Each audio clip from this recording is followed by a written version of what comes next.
Hello, everybody. Welcome to the MTG Place Podcast. I'm your host, Corey, and with me, like always, is James. How's it going, James? Doing all right. How are y'all doing today?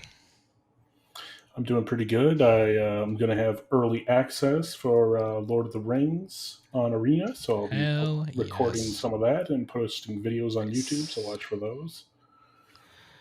Sweet. Did y'all miss me last week? Last week we had a different co-host, so that was we did different. Talk some Vintage Cube though, so that was fun. Yeah. So if you wanna check out some Vintage Cube, check out the last episode. I actually just watched that today. That was pretty fun to see you guys talk about that. Today we got a few things to talk about here. A lot going on. Yeah, so we're gonna do Lord of the Rings today because it's coming out ASAP. So we're gonna do our rare mythic show for that. And then we'll go backwards to Aftermath and all the rest of the stuff as well at some point. So we're gonna be we got a little behind. So a lot of content coming out. Gotta play some catch up here. In the next month or two, probably. So first off, ways to support the show. Main way, free way. Just tell your friends about us, right? Like, hey, you like our show? Tell someone else. Obviously you play Magic with someone else. Tell them about our show. Right? If everyone told one person and they listen, that doubles our listener base. So, free way to support the show. Second way, if you're going to order cards on TCG Player, like this Lord of the Rings set, you can go to mtgplace.net and click our affiliate link that is on that website. That is also in the show notes of every episode. You can click it there. It'll bring you right on over there. And that lets them know that we sent you over there. And the final way is directly on Patreon. You can get cool stuff. You can get some stickers, merch, play games with us. You can see all my winning decks. Sometimes I post unedited versions of the podcast and stuff too occasionally. So all sorts of cool stuff over there. So Lord of the Rings. I'm pumped. Lord of the Rings. Yeah, me too. This is probably the set I've been looking forward to the most for a while. Just because it matches so well with Magic.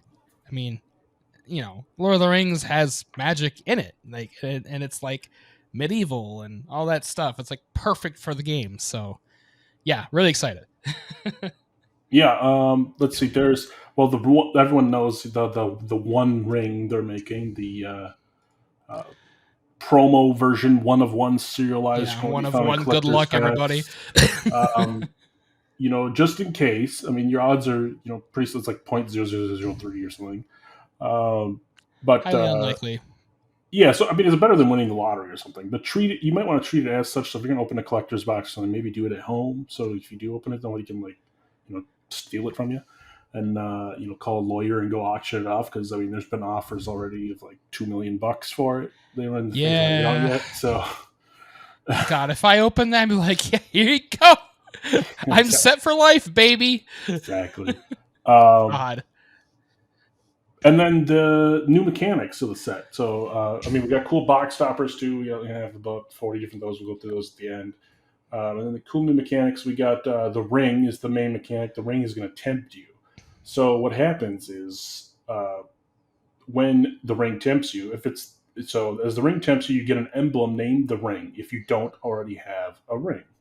Then your emblem gains the next ability, and you choose a creature you control to become or remain your ring bearer. So you have to choose a ring bearer every time it tempts you, okay? So the first time it tempts you, you get the emblem, and then your ring bearer, the creature you chose, becomes legendary and can't be blocked by creatures with a greater power than it, okay? And then if it tempts you again, the ring gains whenever your ring bearer attacks, draw a card and discard a card, along with the previous ability. And then the third time, it gains whenever your ring bearer becomes blocked by a creature, that creature's controller sacrifices it at the end of combat. And then the last one is whenever your ring bearer deals combat damage to a player, each opponent loses 3 life. So basically, creature you put it on is going to be, pseudo unblockable, and then you're going to draw loot cards. Then you're going to, if they do block it with something that's, small, like Chumpet, they're going to get rid of it. And then if it deals combat damage to a player, they'll start losing life. So that's kind of cool. Yeah, interesting effects for sure. Yep. And once your ring has all 4 abilities, if the ring tempts you again, like you won't gain any more abilities. You can just switch the creature. And your ring, if you don't have any creatures to become a ring bearer when it tempts you, you still get the next ability. You just don't get to attach it to a creature, basically. So Right.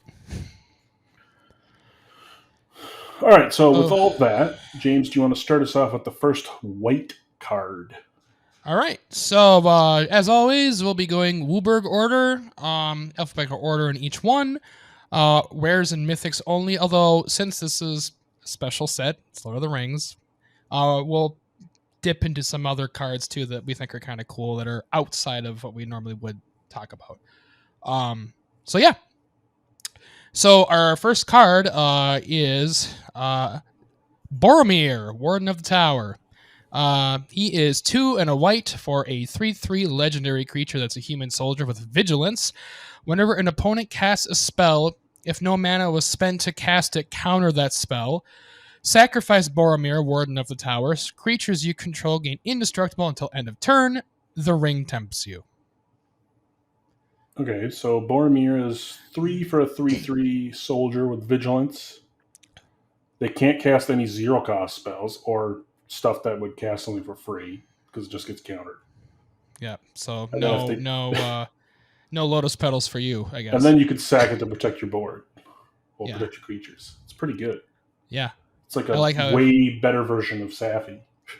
Oh, yeah. So, I mean, it costs 1 more, but who cares? Like, yeah, it's really good.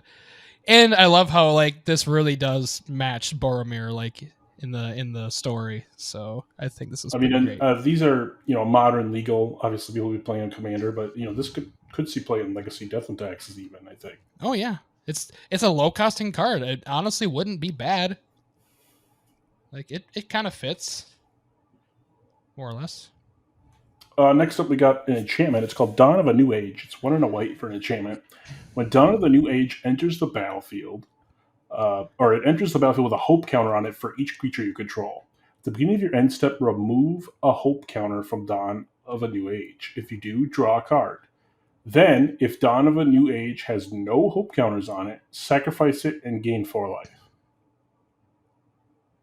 So you want a big board when you play this, so you keep drawing cards. Otherwise, it's just going to be 2 mana. If you have no creatures out, this is 2 mana, gain 4 life, which is garbage. Which is not good. This is very good. But for creature based, if you have 1 creature out and play this, is 2 mana, gain 4 life, draw a card. Is that playable? It's okay. It's all right. It's not amazing. I definitely think two or more is where you want to be. 2 or more creatures. Yeah, that's kind of the sweet spot. Anything above that is just really good. Yeah, drawing. We like drawing, especially in like a creature-based deck. Like, you generally want something to cantrip, so that's definitely what you want. Next up, we have Flowering of the White Tree. It is white for a legendary enchantment. Legendary creatures you control get +2/+1 and have ward 1. Non-legendary creatures you control get +1/+1. So again, creature-based card here, pretty good for that, especially if you happen to have a lot of legendary creatures.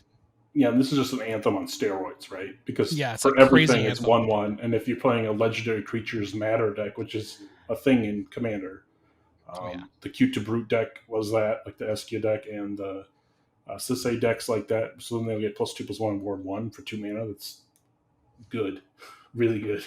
Yeah, definitely. It's really cheap too. Next up, we got Forge Anew. It is 2 and a white for an enchantment. When Forge Anew enters the battlefield, return target equipment card from your graveyard to the battlefield. As long as it's your turn, you may activate equip abilities anytime you can cast an instant, and you may pay 0 rather than pay the equip cost of the first equip ability you activate during each of your turns. That's crazy. Ooh, there's a lot to unpack here. So we basically got 3 mana, get an equipment they blew up bag. Yeah. And then you basically have an SFM effect, except you don't have to tap for it. It just costs 0. Yeah, it's like the other one that makes it cost 0 if you have 3 more artifacts.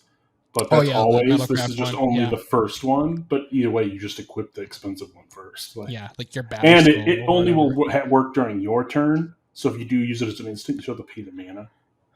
Yeah. But it's still really good. Like, I think I would put this in my, Voltron equipment deck. Yeah, this is really good for anything equipment like swords, even something like with like an SFM, style deck. Like this is really good, 100%. Next up we got Frodo, the Determined Hero. He has 1 and a white for a 2/2 legendary halfling warrior creature. Whenever Frodo, Determined Hero, enters the battlefield or attacks, you may attach target equipment you control with mana value 2 or 3 to Frodo. As long as it's your turn, prevent all damage that would be dealt to him. That's also very good in an equipment deck. Yeah, so you can just attach equipment to him for free, but even if not, he's 2 for a 2/2 that can't die on your turn, basically. Yeah, You pretty can just much. keep swinging with it. Put the ring on it and make it unblockable and stuff. Yeah. And just thinking, like, mana value 2 or 3, that's like, there's so many good Yeah, equipment all the good equipments, right? Jit, Like, so, all of the swords, yes, like, hello? Yeah, I mean, you just can't do, like, Batterskull or something. But, like, No, yeah, sure, you can't do the big one, but, like, all the other relevant equipment are in that range. So, yeah, he's very good with pretty much any equipment. Next up, we got Frodo Sauron's Bane. It's 1 white only for a 1/2 legendary creature halfling citizen. It has hybrid, so black-white, so it could be black-white or black-white twice. If Frodo Sauron's Bane is a citizen, it becomes a halfling with base power 2/3 and lifelink. So it's a 1/2 that can become a 2/3. And then if you could play black, black, black, if he is a scout, so you already did the first part, it becomes a halfling rogue with whenever this creature does combat damage to a player, that player loses the game if the ring has tempted you 4 or more times this game. Otherwise, the ring tempts you. Dear Lord. Oh my God. So well, that's a deck. Yeah. So this is by itself 1 mana 1/2. Okay. 2 more mana is a 2/3 lifelink. Okay. Then the next turn 3, you're gonna have it. You do it. Okay. Yeah. Now I got there. I got a ring. Okay. Now 3 turns, 3 more turns, you win. Pretty much. Yeah, it's just like a ticking time bomb. So this is what a turn. Let's see, 3, 4, 5, 6, like turn 6, 7 win by itself. Not bad, especially in standard. This on turn 1 and do nothing else. It's modern legal. It's not standard legal. Oh, sorry, modern. Yeah. Okay, so that's a little. I mean, not as fast as modern can be, sure, but I mean, play this that's as still your not bad for a 1 card. Play this as your commander and just have like a build around the ring tempting you. Like you're literally just gonna play this, activate its ability, and win the game. Yeah, it's like literally drives itself essentially. I guess you do have to hit them with it, so you're going to want to put unblockable stuff on it. But I mean, the ring is going to make it hard for them to block it already. So yeah, yeah, this has a lot going for it. That's a pretty good card. And you only have to activate that ability the one time, and you can just keep swinging with it to get the 10. Yeah, that's literally all you have to do. That's craziness. Gross. Yeah, once they've paid it, like that's like unless you kill it, you can't they've just do been anything. pushing 1-drops like crazy, man. Yeah. Well, we've gone too long without the good ones apparently, so now they're just bonkers. All right, next we got Gandalf the White. He is 3 white for a legendary avatar wizard creature with flash. He's a 4/5. You may cast legendary spells and artifact spells as though they had flash. If a legendary permanent or an artifact entering or leaving the battlefield causes a triggered ability of a permanent you control to trigger, that ability triggers an additional time.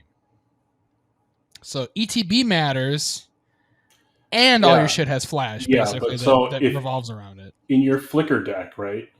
Your what's your deck? Brago. Yeah. Brago. If you have a guy that triggers when it enters and leaves. You'll get both effects twice. Right. There's a few cards that do that. Like if you have like what is it, Ashen Rider? It might be enter and leave. That might be dies. Yeah. I don't remember, but I think it's enter and leaves. Yeah, I can't remember. But either way, like you just trigger that a bunch of times. It's like that's just insane. Mm-hmm. Because you're doubling ETBs, and then it's also leaving, so it's going to double all of your, death triggers too. Yeah. Like it's craziness. This thing's good. Yeah, he's very good. Gandalf is great. Not we surprising, expected, right? Yeah. All right, next up we got Gandalf White Rider. So he's riding a horse. We got 3 and a white for a 3/3 legendary creature avatar wizard with vigilance. Whenever you cast a spell, creatures you control get +1/+0 until end of turn, and you scry 1. And whenever he dies, you may put it into its owner's library 5th from the top. Okay, sick. So he keeps coming back. So 3/3 buffs your board and scries until end of turn, and then he keeps coming back if he dies. Nice. It's pretty good. Yeah, good in a creature-based deck, 100%. Again, what you want. You're essentially cantripping in a way, and yeah, your shit gets buffed. And then he doesn't die. I mean... Yeah, you get him in a couple turns. Easily, yeah. Especially if you can draw. Or scry it to the other shit to the bottom. Exactly. Like he'll get him faster that way too. So yeah, that's pretty good. Next we got Saradoc, Master of Buckland. He is 3 and a white for a 2/4 legendary creature halfling citizen. Whenever Saradoc, Master of Buckland, or another non-token creature with power 2 or less enters the battlefield under your control, create a 1/1 white halfling creature token. Tap 2 other untapped halflings you control. Saradoc gets +2/+0 and gains a lifelink until end of turn. Halfling tribal, here we go. Yep, sick. Has to be non-tokens, but it still goes good with the Mentor of the Meek. Like if you play that in your deck, you probably play this in your deck.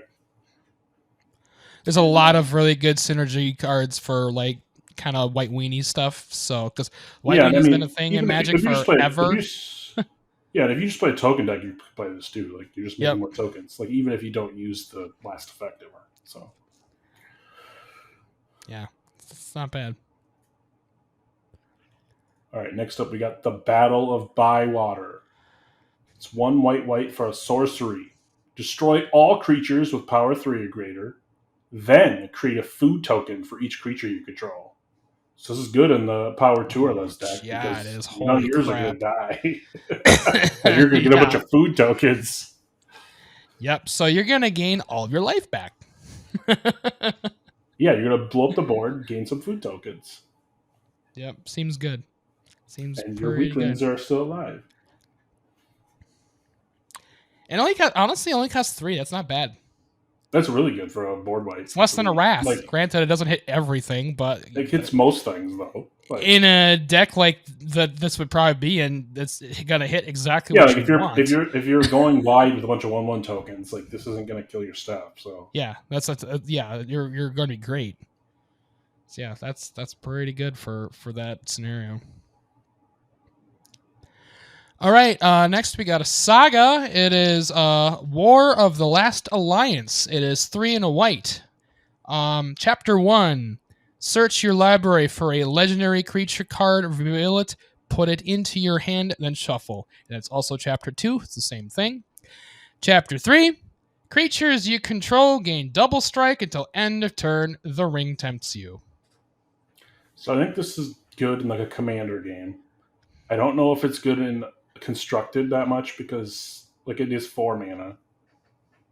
Yeah. And it's a little bit slow, right? So, if you play this on turn 3 or 4, you gotta wait till turn 6, 7 to get your thing. So, but getting 2 legendary creature cards is great for the legendary creatures matter deck. So exactly, yeah, it's good in that deck, and then you get him double strike. So if you have like a deck that's legendary creatures matters that has white in it, and you would play a Diabolic Tutor, which is the 4 mana search. This is better than that because it gets you 2. Yep. And it puts it in your hand. All right, no, Diabolic does put it in your hand. Never mind, that's right. Yeah, but it does everything getting double strike at the end is like the payoff for, right? So you Yeah, search for that's two creatures, that's the stinger. you play them, and then obviously only one of them will be able to attack unless you have haste, but Right, which depending on your deck, it's hard to say. or you could play it the turn you search it, I guess. But Right. then you need even more than 4 mana. So Yeah, so it is a little high. it's a little clunky, but it works. It's a decent I'm card. sure if you're able to ramp around it or something, I wouldn't be you'd probably surprised to okay. see it at the table.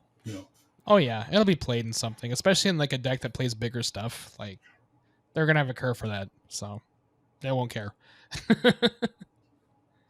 But maybe not as useful in like a smaller, like like a go wide deck per se. I mean, the last chapter is, but the rest is not. Yeah, So. it is a little probably more expensive than you want. So that's white. What'd you think of white? I mean, Gandalf. Right? Gandalf kicks ass. Frodo kicks ass. I mean, what do you want? Boromir's really good. About what you expect. All right. Bywater's really good. Like, yeah. I mean, they're all decent white cards, right? Yeah. I'd play them. White's pretty strong. All right, we got blue now. So the first one for blue is Born Upon a Wind. It's 1 and a blue. For an instant, you may cast spells this turn as though they had flash and draw a card. So this is like the old card Flash. Yep. Although I think that costs 1, right? One or it costs 1. It's around that. Either way, it's like that card got banned. So who knows? Yeah, for good reason. How this is gonna go, but we'll see. I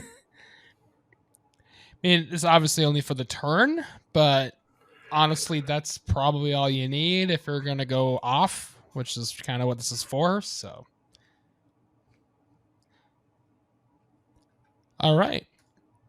Next, we have Elvish Mariner. It is 2 and a blue for a 3/2 elf pilot creature. Whenever Elvish Mariner attacks, scry 1. Whenever you scry, tap up to X target non-land permanents, where X is the number of cards looked at while scrying this way. So scry 1 when it attacks. Mm-hmm. Whenever you scry, tap things or X number of cards. So if you have a Scry Matters deck, like the Scry Baby deck that I want to build, then that's going to keep triggering and you're going to keep tapping things down. Just get in. Yeah. So this could be good if you build around it. Either way, I mean, it's still 3 mana, 3/2, Scry 1, tap a thing. Like, that's still not bad, yeah. Yeah. It's not bad at all. Tap down their biggest creature or whatever. Yeah, just tap down their blocker. Like, yeah. Okay. Next up, we got Goldberry River Daughter. It's 1 and a blue for a 1/3 legendary creature nymph. It has tap, move a counter of each kind not on Goldberry from another target permanent you control onto Goldberry. Blue and tap, move 1 or more counters from Goldberry onto another target permanent you control if you do draw a card. Ooh, okay. So you can tap, move counters that aren't on it onto it, 1 of each. So if you have like a 1/1 counter and a lifelink counter, you can move those, and then you can move any number of counters when you move it to other things, and you draw a card when you do so. Yep, that's pretty good. It's pretty good for 2 mana. I mean, and that's the thing. There's a lot of different types of counters that that you can have nowadays. So, I mean, yeah, this in the right kind of deck, this can be busted. And then you just draw an ass ton of cards, and then you just spread the wealth. Mm-hmm. So yeah, this I think can be really, really a good like utility card in the right kind of deck.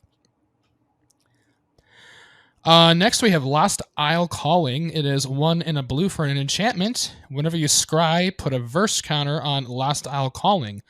Then, if you pay 4 blue, exile Lost Isle Calling, draw a card for each verse counter on Lost Isle Calling.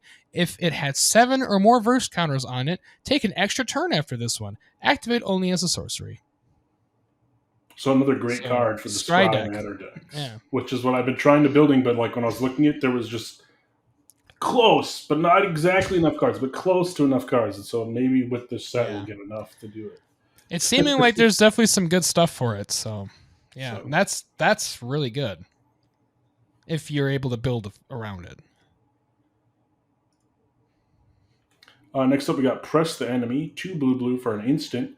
Return target spell or non-land permanent an opponent controls to its owner's hand.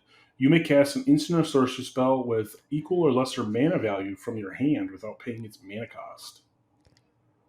Ooh. So it's a Venser, but you get to play something from your hand for free. Yeah, that's pretty It's equal nice. to whatever you're bouncing. Not bad.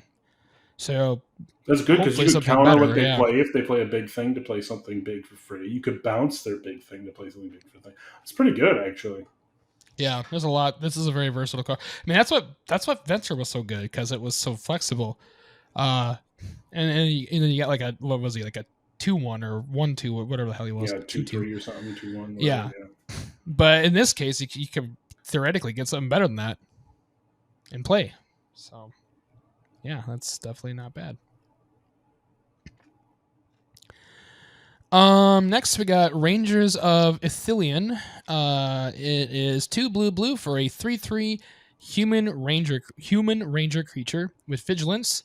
When Rangers of Ithilien enters the battlefield, gain control of up to one target creature with lesser power for as long as you control Rangers of Ithilien. The ring tempts you. Okay, so the ring temp, you get the ring tempts you. Yeah. Plus, you gain control of a creature. I mean, yeah, it has to be smaller than a 3/3, but whatever. Right. It's still a free creature.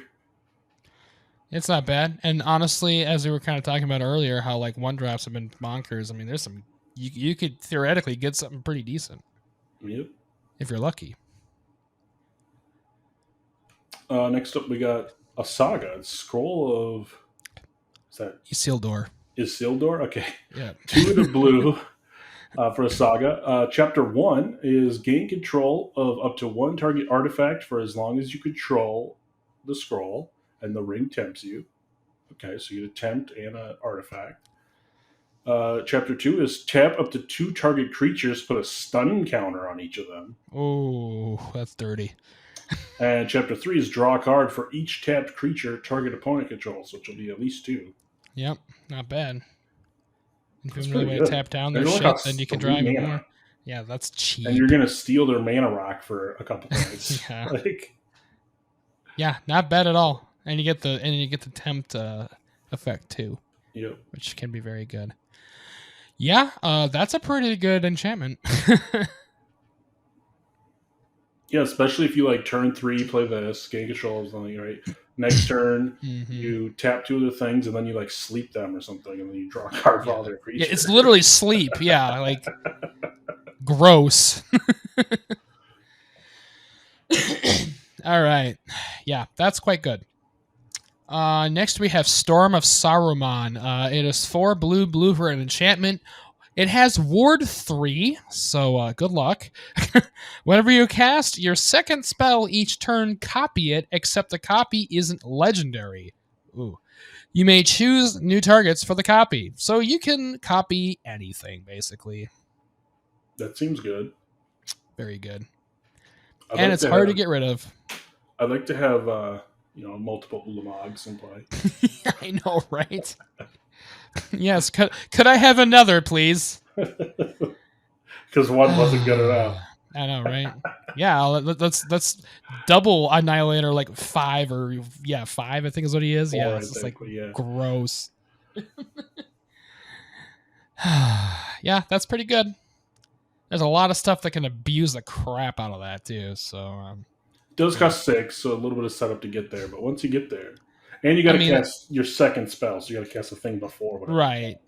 But most blue decks have ways around that. Yeah, either cheat your first spell would be like preordain or some cantrip, and then something big.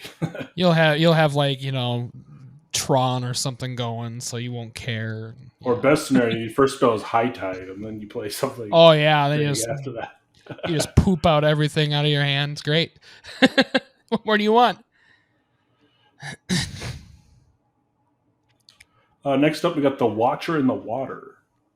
3 blue for a legendary creature, Kraken, that's a 9/9. The Watcher in the Water enters the battlefield tapped with 9 stun counters. So it's going to take 9 turns or 10 turns to untap it.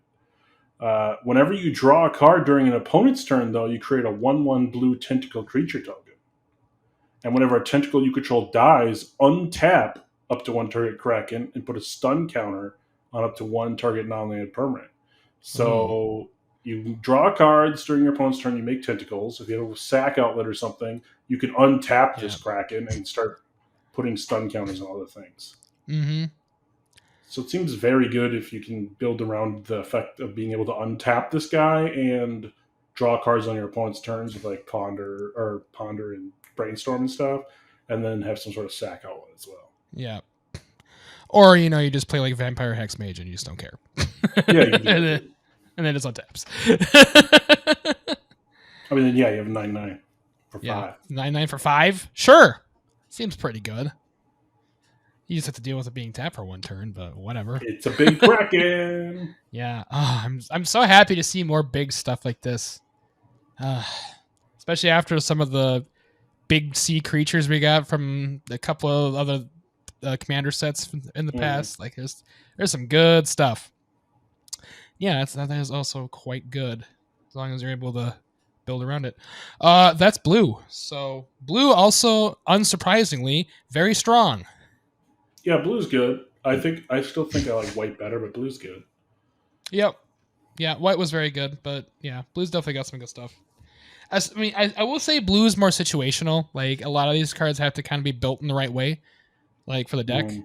But if you are able to put it in the right kind of deck, these can be very good. Yep, exactly. Whereas white they're more well rounded. So now we are on to black. The first one we got is Call of the Ring. It is 1 and a black for an enchantment. At the beginning of your upkeep, the ring tempts you. Whenever you choose a creature as your ring bearer, you may pay 2 life. If you do, draw a card. So this is fantastic, right? Yeah, that's kicks ass. I mean, because like this with that other guy, what was it, the Frodo? Or was it Frodo, or what was that? The one that just won you the game? Yeah, it's that's a black-white guy, so you put this in there. You're going to get it in 4 turns. But either way, if you just have one or two creatures out, you can keep choosing them as ring bearers and paying 2 life to draw a card every single turn. Yep. Like, that's good, too. Just drawing all of the fucking cards. Right? This is great. Like, what more do you want? Card. Yeah. It costs 2! Like, come on. Right. Like, it's so 2 mana. You're going to get the ring with all of its abilities, and then you're going to draw some cards off of it for 2 friggin' mana. Yep. Very powerful.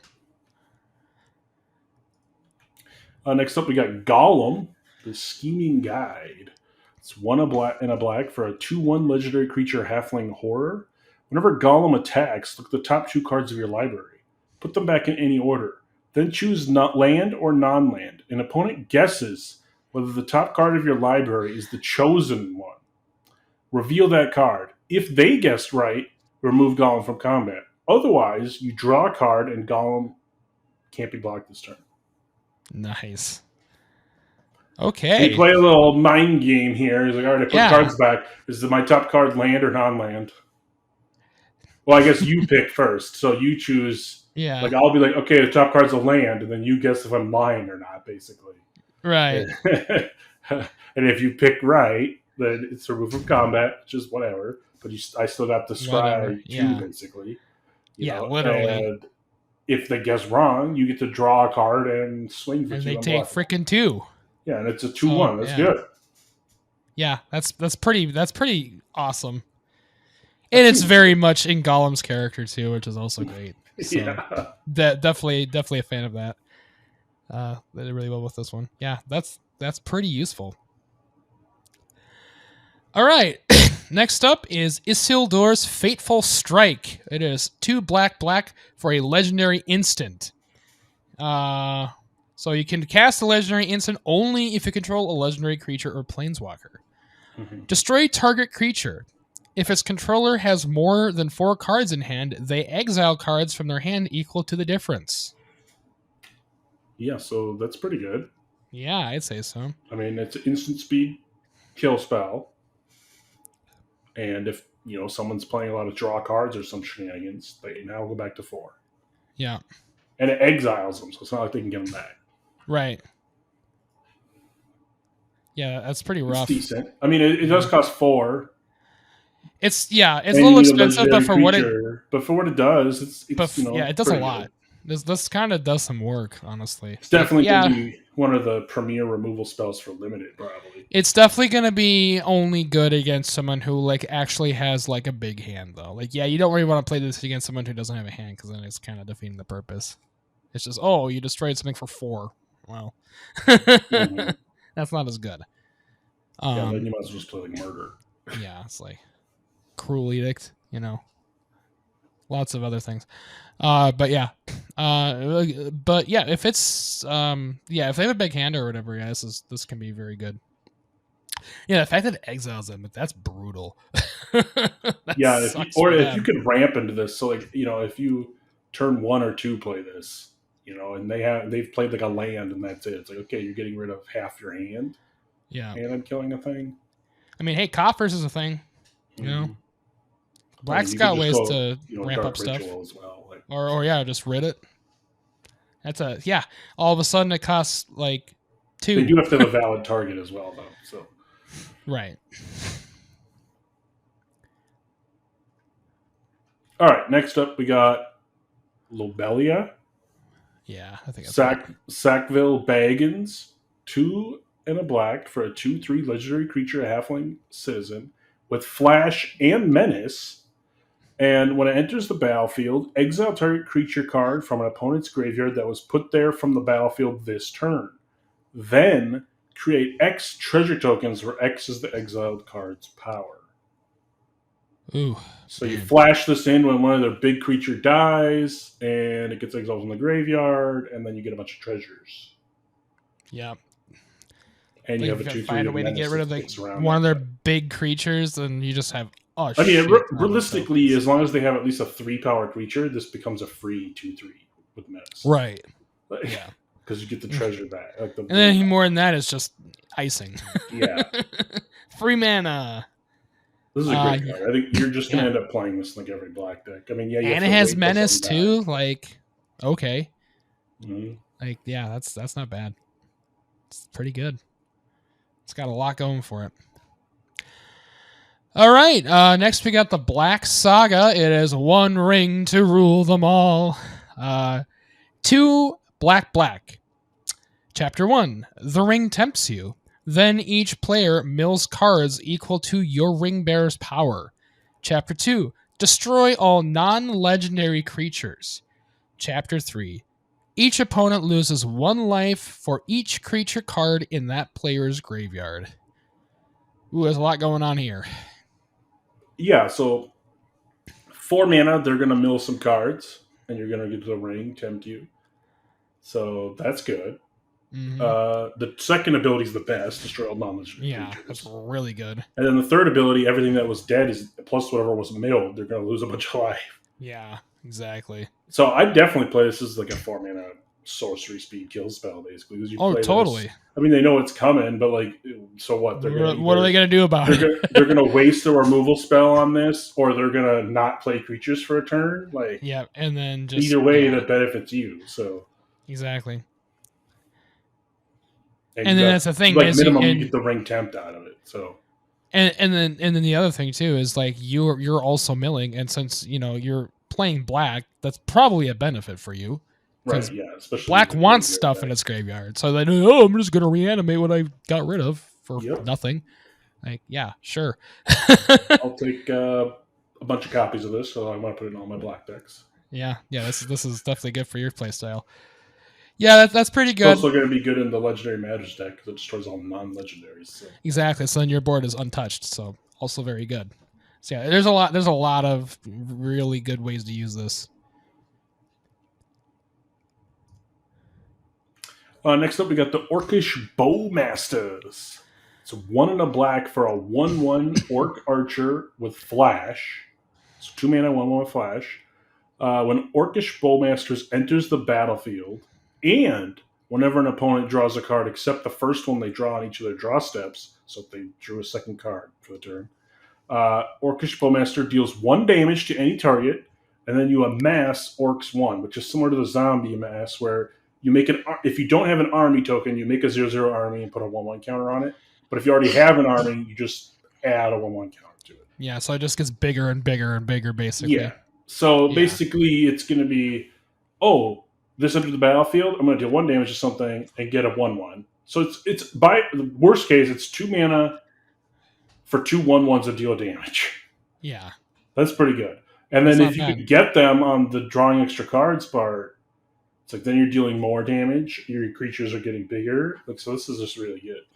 This is like a Nekizar deck or something like that? Oh, yeah. This is... You just ping. This in a wheel deck is just going to be nuts. Because you're going to be pinging them, and then you're going to get a bunch of... I mean, it's only going to trigger 3 times, because it's once they draw... Wait, draws a card except the first one. Yeah. So I think it's just anything extra. Each time. I don't know if it's going to be each card. I think it's just going to trigger each instance of draw. So you get 3 for a wheel effect. But either way, that's still fine. 3 damage and a 4/4 orc. Yeah. So it's still going to damage them. It's another way. It's another damage outlet, which is what that deck wants. Yeah. This is a sweet card. Yeah, this is really good, and it's really cheap. Like, oh my gosh. Yeah, this has a lot of stuff going for it. Totally. Next up, we have Ring Wraiths. It is 4 black for a Wraith Knight creature. It's 5/5. When Ring Wraiths enters the battlefield, target creature an opponent controls gets -3/-3 until end of turn. If that creature is legendary, its controller loses 3 life. When the ring tempts you, return Ring Wraiths from your graveyard to your hand. Ooh, so it keeps coming back. I mean, this is going to be great and limited, right? Yeah. I don't know how good it's going to be otherwise, because, I mean, 6 mana 5/5. Yeah, it is high, definitely. Yeah, -3/- kill something, they lose 3. I still don't know if -3/- lose 3 life, 5/5 is worth 6 mana. And yeah, you can get it back, but it goes to your hand. So you still have to play it again. It'd be a lot better if it was on the field. Yeah, if it came into play on the field, that definitely would be great. But it says it goes to your hand. It's like, Yeah, hard to say. I'd have to actually see it played to know for sure. I think this is going to be one of those cards that people are going to try it and they're going to be like, yeah, it's not that great. I think it looks better than it is. Yeah, I think that's fair. Next up, we got Sauron, the Necromancer. 3 black for a 4/4 legendary creature avatar horror with menace. Whenever Sauron attacks, exile target creature card from your graveyard. Create a tapped and attacking token that's a copy of that card, except for it's a 3/3 black wraith with menace. At the beginning of the next end step, exile that token unless Sauron is your ring bearer. Ooh. I mean, 3/3 copies of my graveyard shenanigans seems good. Seems pretty decent. And they don't lose effects either. Right. I'm going to get my Kakusho back, and then I'm going to sacrifice it to altar before the end step. And I'm just going to keep doing it. Yeah, so it doesn't get exiled? Hell yeah. Seems good. Yeah.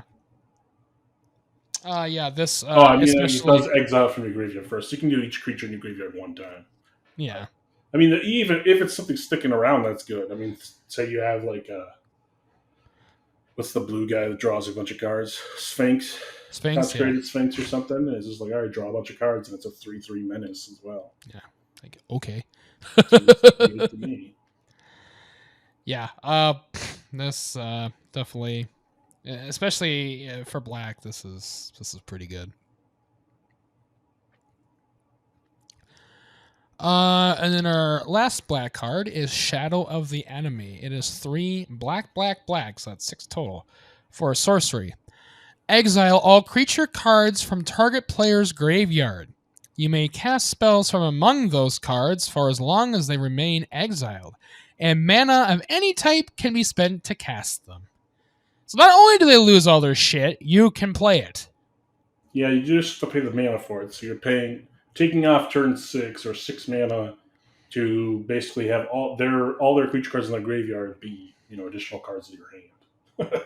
Yeah, pretty much. That seems good. Well, And it says as long as they remain exiled, so that's like forever, basically.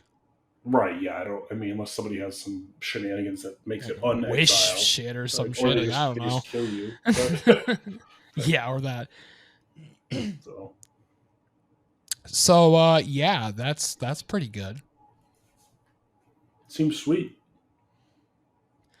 Oh, that's all Black's black. pretty good. Black's pretty Yeah. good. I like Sauron. Yeah, Sauron's really good. One Ring to Rule Them All is really good. Like, it's got some really good, and it's got some nice like low cost stuff that's also like really powerful too. Yeah, the Bellmasters is sweet too. Like the Bowmasters, Call of the Rings really good. Lobelia is really good. Like, yeah, there's definitely some stuff going on here. I'm sorry, I lied. We're not done with Blackish. There's actually 2 more. I don't know how I missed that. Oh, Yeah. well, we got Witch King, Bringer of Ruin. 4 black for a 5/3 legendary creature, Wraith Noble with flying. Whenever Witch King, Bringer of Ruin attacks, defending player sacrifices a creature with the least power among creatures they control. So they sacrifice their worst creature every time it attacks. That's pretty good. All right. That's not bad. Not bad at all. I don't know if it's worth 6 mana, but I mean, it's something that I would, reanimate in and swing with. Oh, totally. Yeah. Okay, so now the actual last black card is Witch King of Agmar. It is 3 black for a 5/3 legendary Wraith Noble creature with flying. Whenever one or more creatures deal combat damage to you, each opponent sacrifices a creature that dealt combat damage to you this turn. The ring tempts you. Discard a card. Witch King of Agmar gains indestructible until end of turn. Tap it. Now this seems better. Now this is really good. this is kind of like No Mercy, right? Like if something does damage to you, they have to get rid of it, and then you get the ring tempting you, and you could potentially block some stuff by making this indestructible. So it's kind of cool. Yeah, that's really good. Yeah, it's like almost like Karmic Justice in a way, which is a really good card. And then you can make it indestructible. Just discard a card, like sure. So it just keeps going. I like it. I still think Sauron he's better. But. He's pretty good. Yeah. So yeah, Black's got a lot going on. For sure. All right, well now we're on to red, right? We are on red now. First card up is Assault on Osgiliath. Yeah, I think that's what it is. Osgiliath. Okay. X, red, X and 3 reds. Amass Orcs X. Then goblins and orcs you control gain double strike and haste until end of turn. Ooh. Nice. So make a big creature, and then so at minimum, it's make a big creature, and then it gets double strike and haste. But if you got orcs and goblins, you get your team haste double strike. Yeah, your team just goes big. It's great in a goblin deck. Yep. Or an orc deck. Something like with Rabble Master or something in it. Oh, really good. Next we got Display of Power. It is 1 red for an instant. This spell can't be copied. Copy any number of target, instant, and or sorcery spells. You may choose new targets for those copies. Yeah, so this is something you'd play on the stack and fork the whole stack, basically. Yeah, just... So hello, you do this, when combo. Somebody's like, oh, Teferi's Protection, Counterspell, blah, blah, okay, Display of Power. Yeah. So, yeah. That seems cool. There's definitely instances where this is going to be good. I mean, at worst case, it's like a reverberate. You copy something, so right, which is it costs 1 more to do that, but there's so much more this can do. This can just go crazy. This can just fork literally everything if you want. This is literally a fork. Yeah, it just can't for everything. Yeah, it just can't be done to itself, which is whatever.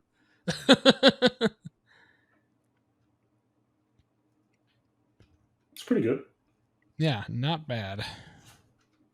Next up, we got, is that Eomer? Eomer. Marshal of Rohan, 2 red for a 4/4 legendary creature human knight with haste. Whenever one or more other attacking legendary creatures you control die, untap all creatures you control. Oh, God. After this phase, there's an additional combat phase. This ability triggers only once each turn. Okay. I was about to say. Okay, so it's at the very least, it's like a Mage Slayer or whatever. So that's pretty good. I mean, yeah, it's a 4/4 hasty, and you swing. You don't even have to attack with this. You attack with any legendary creature, and then they die. They get blocked and die. Then you get another combat. So yeah, that seems pretty good. It's good for 4 mana. Plus, you could have this in your command. Really good for 4 mana. Yeah, especially in the legendary creatures matters deck or whatever. Yeah, this is gonna do some work. All right. Next we have Fall of Care Andros. It is 2 red for an enchantment. Whenever a creature an opponent controls is dealt excess non-combat damage, amass Orcs X, or X is that excess damage. Then you can pay 7 and a red. Fall of Care Andros deals 7 damage to target creature. Yeah, so this is great in the excess damage deck. Our buddy Ben actually built one of these. Yeah. So you do excess damage, get some orcs, and if you run out of cards in your hand, you can pay 8 to deal 7, which is most likely also going to get you some orcs. Yeah, exactly. So that's not bad. I mean, this is like good. If you're playing basically fairly burny / goblin deck or whatever, there might be times where you don't have anything to you might run out of gas, which that happens. Well, there you go. You can just D7, deal 7, deal 7. Right. It's not bad. It's better than doing nothing, which is what normally happens if you run out of gas. So definitely pretty good in that case. Next up, we got the Fires of Mount Doom. It's 2 and a red for a legendary enchantment. When the Fires of Mount Doom enters the battlefield, deals 2 damage to target creature an opponent controls and destroy all equipment that's attached to that creature.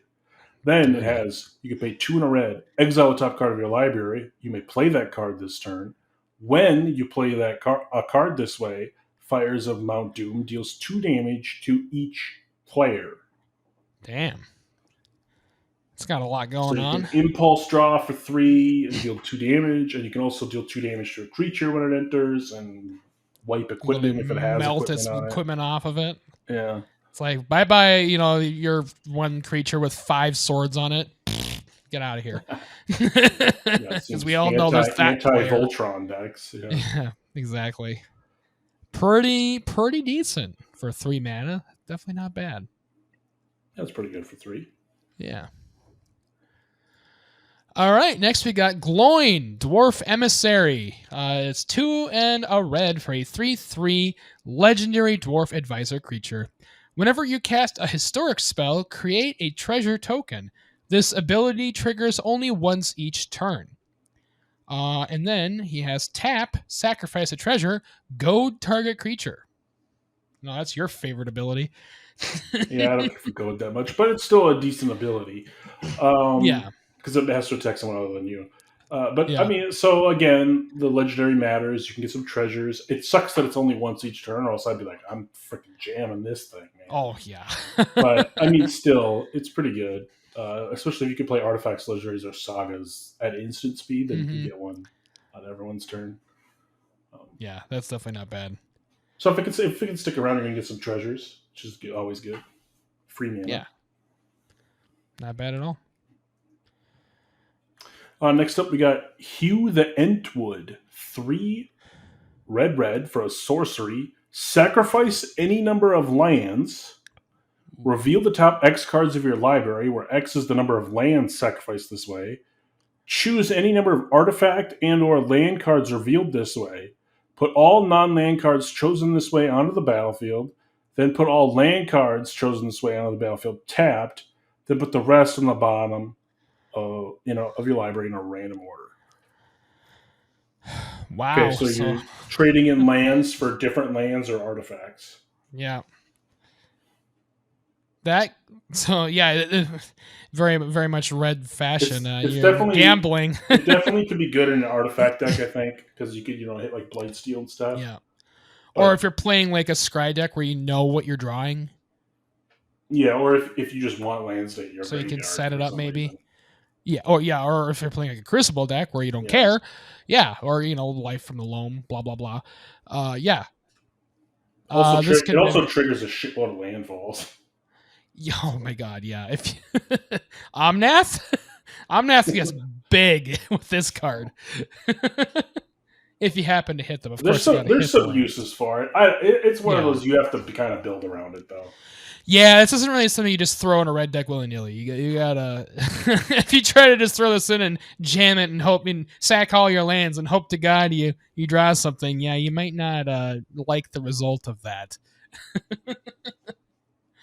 But in the right kind of because you could whiff and not hit artifacts. Yeah, and then you cry. You basically Armageddon yourself. Good job. Oops. But in the right scenario, this can be good. All right. Next, we got Moria Marauder. It is red for a 1/1 goblin warrior creature with double strike. Whenever a goblin or orc you control deals combat damage to a player, exile the top card of your library. You may play that card this turn. Seems really good for 2 mana, right? Because it triggers on every goblin or orc. So yeah. And so it's just like Rabblemaster and like a bunch of other stuff just going, swing. Yeah, it's like, swing with 8 1/1 goblins. You block 7, I get the impulse strike. Yeah. So, and it's only 2 drop. Yeah, it's like, if you could buff this at all, it's double strike. Right? Yeah, it's like, it's pretty good. It's great in a goblin deck. Yeah, this is kind of your quintessential goblin card. Very, very good. Next up, we got Spiteful Banditry. X red for an enchantment. When it enters the battlefield, deal X damage to each creature. Whenever one or more creatures your opponents control die, you create a treasure token. This ability triggers only once each turn. Each turn part, man. Yeah, I know, right? I want to just board wipe and get a treasure for every single one. Yeah. But all right, so I get one. I board wipe for some damage. I board wipe. I get a treasure back, and then as I kill things later in the game, I get some treasures. It's pretty good. It's not bad. Yeah, it's like a X burn to everything, and then to each. So it's each creature. So yeah, it's basically a board wipe that then kind of sticks around, and kind of benefits you in some way or another. Because you're probably gonna be killing shit. Yeah, your event, or they could just sack it. A creature, some effect, you're gonna get a treasure out of it, like so. Yeah, or if you're playing against like a black deck. Yeah, you'll get a handful of treasures out of it back. It's gonna benefit you. Because it doesn't even have to be you per se. All right. And finally, we have There and Back Again. A Hobbit's Tale. No, just kidding. There and Back Again. It is 3 red for a saga. Chapter 1. Up to 1 target creature can't block for as long as you control There and Back Again. The ring tempts you. Chapter 2. Search your library for a mountain card, put it onto the battlefield, then shuffle. And Chapter 3. Oh, Jesus. Okay. Create Smaug, a legendary 6/6 red dragon creature token with flying haste, and when this creature dies, create 14 treasure tokens. Dear Lord. Obviously that's the best part, right? Like, yeah, that's what you're going for. Okay. Yeah, I want Smaug on my side. Yeah, something yours can't block this turn, and I get a ring trigger. That's okay. I get a land. Okay. That's whatever. I paid 5 mana for this. It's not great. Yeah. And then now I get a 6/6 that when it dies, I get 14 treasures. Sounds great. Yeah, you net a shit ton of mana. Yeah, so as long as they don't blow this up, that's the huge Yeah, downside. If that's they the blow thing. this Yeah, up before you get to that third chapter, you yeah, you wasted cry. 5 mana, You cry a basically. lot. Yeah. 'Cause But the other if you two are not get to that good. that, you got a 6/6 hasty boy that you That could does a sack lot of for stuff. 14 treasures. Yeah, Or if they kill it, you get 14 treasures. yeah, pretty good. If you get there, but yeah, you need to protect this with your life. Otherwise, yeah, you're not gonna have a good time. You're not gonna have a good time. Uh, so that's red. Very red. It's Yeah, got a red's lot very red. going. I think so far red's kind of seems the weakest. There's some decent cards, but Yeah, and that's kind of been the theme lately in MTG.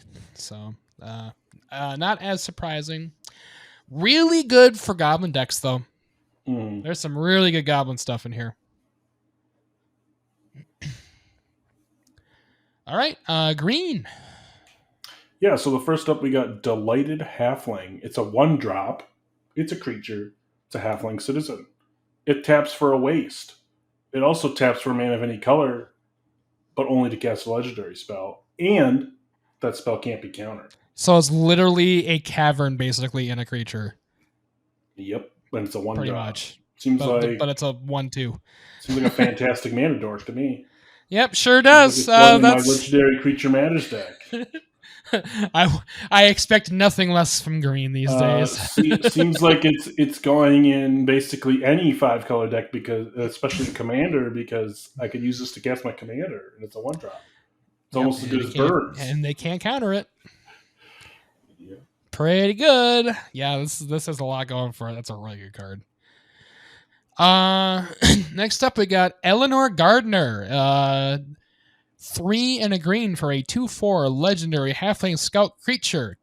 When Eleanor Gardner enters the battlefield, create a food token. At the beginning of your end step, if you sacrifice a food token this turn, you may search your library for a basic land card, put that card onto the battlefield tapped, then shuffle. That's pretty good for a food deck. You can get a lot of land. Yeah, you only get 1 basic land each end step, though. But if you have quite a few foods and can do this, consistently. Yeah, it's like literally ramp 1 per turn. That's pretty good. It's basically turns your food tokens into the, gain 3 life and rampant growth. Yeah. That's not bad. It's not bad. You have to build around the food tokens, though. Yeah. Because, like, by itself, right, 4 for a 2/4 with... So basically 6 mana for a 2/4, gain 3 life and get a land is not the kind of land that's fetch not you want great. to be playing. But yeah, if you can get, a couple rounds out of it, it could be good. Yep. Next up, we got Elven Chorus. It is 3 and a green, so 4 mana for an enchantment. You may look at the top card of your library at any time. You may cast creature spells from the top of your library. And creatures you control have tap, add 1 mana of any color. Okay. Okay. So is this just better Cryptolith, right? Basically, but it costs 4 instead of 2. Yeah. Yeah, but it does more. Yeah, but you could cast stuff off the top of your deck. Creatures, anyway. Yeah, that seems pretty good. It's seems great. Got a lot going on. Yeah, that's really good. All right. Now we have the Green Saga. It is Fall of Gil-galad. It is 1 and a green. Chapter 1, Scry 2. Chapter 2, put 2 +1/+1 counters on target creature you control. And Chapter 3, until end of turn, target creature you control gains. When this creature dies, draw 2 cards. Then that creature fights up to 1 other target creature. Whoa, that's got a lot going on there. For 2? Okay, this is a little bit weird because your creature's dying, and on the stack you're fighting something. Yeah. it should just be like deal damage, like Yeah, that's a little deals weird. damage to equal to its power to some other creature. Like that's because like why does it matter if it fights? Why do you need to be dealt damage back?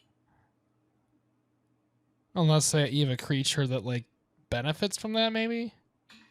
Oh, okay. Hold on. No, okay. So never mind. It's giving the static until end of turn. When this creature dies, draw 2 cards. Yeah, So basically, you're choosing to fight, and then if your creature happens to die, you'll draw 2 cards yeah, in the fight. Okay, that makes more sense. So I mean, this is 2 mana. This is a like fantastic card, right? Because yeah. It's really good for 2. you would play 2 mana, put 2/1/1s on something like that's Yeah, fringe playable. You'd play you'd probably pay 2 2 mana. to scry. You'd play 2 mana Scry 2 in green, probably. Like Yeah, not a lot green of needs Scry cantrips. in green. Yeah, And you'd play 2 mana Fight spell. So this is good, all around good. or This is something, not or if insane. something dies, you draw 2 cards. Yeah, Yeah, so, exactly. Yeah, you're happy with any of these, honestly. Yeah, And you're all just going 3 to is trade off just one of your creatures awesome. for another, probably, and draw 2, Yeah. or kill their best thing, and your thing lives. Don't draw Yeah. the 2, like whatever. Yeah, that's probably, this is honestly probably one of the better sagas. This one's really good. And it's for its cost too. My Yeah, God, if you can get the really chapter 2, cheap. then it was way worth the 2 mana. So. Oh yeah, and if you hit all 3, it's yeah, it's Gravy. no question. All right, next up we got Fangorn. Yeah, Fangorn. The Tree Shepherd. 4 green, 7 mana for a legendary creature, Tree Folk. Tree Folk you control have Vigilance. Nice. Whenever one or more Tree Folk you control attack, add twice that much green mana. Oh. You don't lose unspent green mana as steps and phases end. And also, of course, it's a 4/10. Good old Tree Folk. Big butt. Yeah, so first off, Wow. finally, some more Tree Folks for the Tree Folk deck. Yeah, it's been a while since we've seen them. Second of all Tree Folk have Vigilance. Great, because they're good blockers. That's what you want. I can attack with multiple Tree Folks to get that much mana. Seems great. Seems really good. And I can just tap all my mana every turn, and I ain't going to lose the mana. So it's just going to sit there like Omnath, like the OG Omnath, and just I can use my mana whenever I want. Yeah, it's like, oh, I can do, in response to something from like the 20 mana I have for my main phase. Seems fantastic in a Tree Folk deck. As a commander, I don't know how many just mono green Tree Folk there are, but I know there's quite a few in the 3-color deck. So yeah, it probably would be good in like as a non-commander card. I feel. Yeah, in that deck, but like I mean, you could play it as a commander. I don't know how many green Tree Folks there are. There's probably enough to make it work. So I just don't know how many good ones. Like there was definitely a lot of good ones in Morning Tide, and then recently in a couple of the commander sets. So yeah, you could probably get. Plus, you got Changelings. So yeah, I always got Changelings. That always works. But yeah, by itself, really good. Does really cost 7 though. That's the only. Yeah, if you can ramp it out or whatever, then but sure. You could cheat it out. Yeah. There you go. Piper it or something. It's green, so you could cheat stuff in it pretty easily. I mean, you could just play like Natural Order or something. Yeah. Whoops. Sack my Llanowar elf. Here's my freaking Fangorn. If you're doing Natural Order, you're probably getting Crater Hoof and not this. But Yeah, most likely. But yeah, that's really good for what it is. All right, next we got Galadriel, Gift Giver. 3 green for a 4/4 legendary elf noble creature. Whenever Galadriel, Gift Giver, enters the battlefield or attacks, choose one. Put a +1/+1 counter on another target creature. Create a food token or create a treasure token. I mean, seems good to me, right? Yeah, it seems awesome. 5 for a 4/4. Make a treasure. Make a treasure whenever it attacks, or make stuff bigger, or get some food, or get food if you're low on life. It's really versatile. It seems pretty good, but worst case scenario, it's basically 4 mana 4/4 because you make your treasure back. So, which is a solid, which is fine, honestly.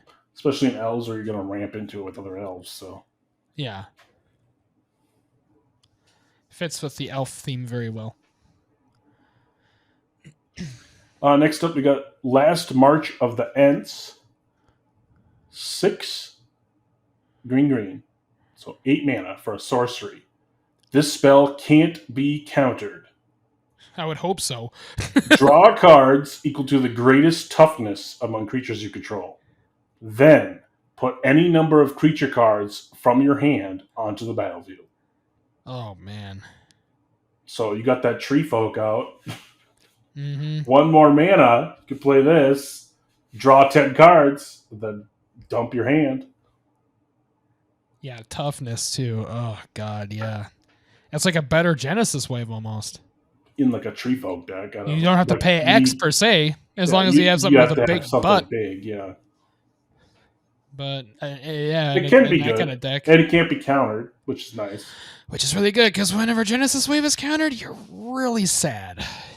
Because you usually tap out for that, and then you get nothing. It's just like, well, I just tapped out for no reason.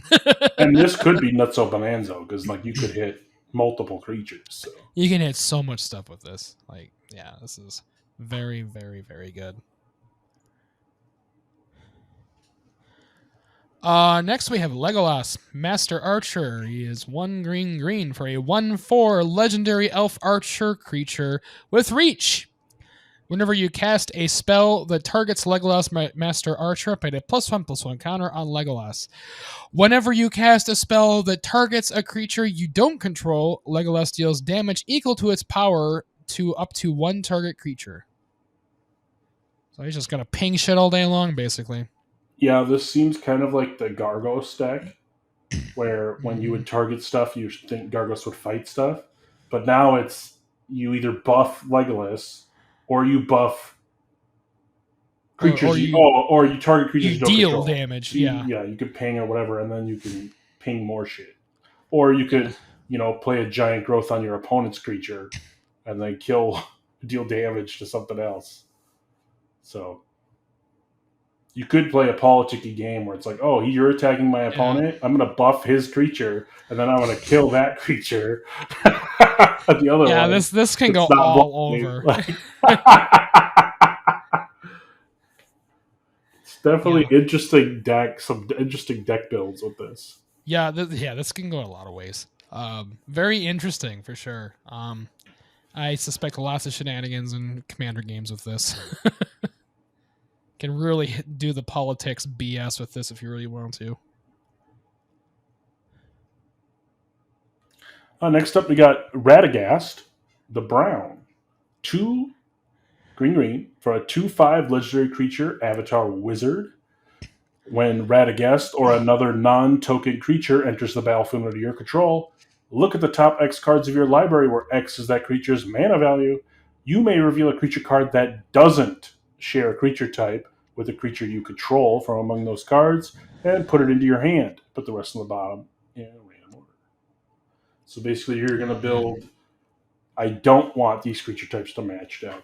Yeah. So there's a bunch of random stuff. Then you'll get a creature like every single time. Yep. That's cool. Yeah, not bad. Yeah, you kind of have to build for it, but yeah, this can really be an engine if you have the right kind of deck. So, yeah, pretty cool. And honestly, 4 for a 2/5, not terrible. It's, pretty decent blocker. Yeah, seems pretty good. Yeah. All right, and then our last green card is The Ring Goes South. It is 3 and a green for a sorcery. The Ring Tempts You. Then reveal cards from the top of your library until you reveal X land cards, where X is the number of legendary creatures you control. Put those lands onto the battlefield tapped, and the rest on the bottom of your library in a random order. So this is your mana ramp for legendary creature deck. Yeah, and I mean, so realistically, you'd want at least 2 to be worth the 4 mana? Yeah, because that's an explosive vegetation then. Yeah, and you get it's any 2 lands, so you could hit a Cradle or something off this. Yeah. I believe it's pretty sweet. Explosive vegetation is also like that. Oh no, it might be Forest Card, I think is what it is, if I remember right. Or it might be just basics, but either way, this is better than that. Yeah, this is definitely better because anything, basically. 3 or more, this is fantastic. Yeah. And you get the Ring Tempts You. So yeah, so you get that ability as well. So yeah, a lot going on with this. Again, definitely needs to be in the legendary creatures deck for this to really work. Mm. But in that deck, yes, this can do a lot of work. And that is green. I mean, green's bonkers again, right? I mean, green's good. Green's been good every freaking, like, for the last, like, 5 sets we've reviewed, like, or more. Green's always good, right? Green can do everything now. So. God damn. Yeah, remember back in the day, like, when green, like, couldn't draw cards, or green couldn't, like, do this or do that, like, the other colors can do? Like, now it does everything. Like, they don't care anymore. They just, like, make it insane now. Yeah, a lot going on. A lot of good stuff. Right, does that mean we're on the multicolor? We are on the multicolored. All right, so the first one I got is Faramir, the Prince of Ithilien? Ithilien? Yeah. 2 white and a blue for a 3/3 legendary creature, human noble. At the beginning of your end step, choose an opponent. At the beginning of that player's next end step, you draw a card if they didn't attack you that turn. Otherwise, if they did attack you, you create 3 1/1 human soldier creature tokens. Jeez, okay. So do you want me to draw some cards, or do you want me to get 3 1/1s? What do you want? Yeah. What do you want? What do you want? Nice, kind of, again, almost like kind of political stuff going on, so that's always fun. Yeah, good for, especially if you're playing Azorius. This would definitely work. Azorius soldier deck seems great. Yeah, definitely. Yeah. Next, we have Pippin, Guard of the Citadel. He is Azorius, white-blue. For a legendary halfling soldier creature, he has Vigilance and Ward 1. He's a 2/2. He also has Tap tap him. Then another target creature you control gains protection from the card type of your choice until end of turn. Interesting. Protection from instants. Yeah.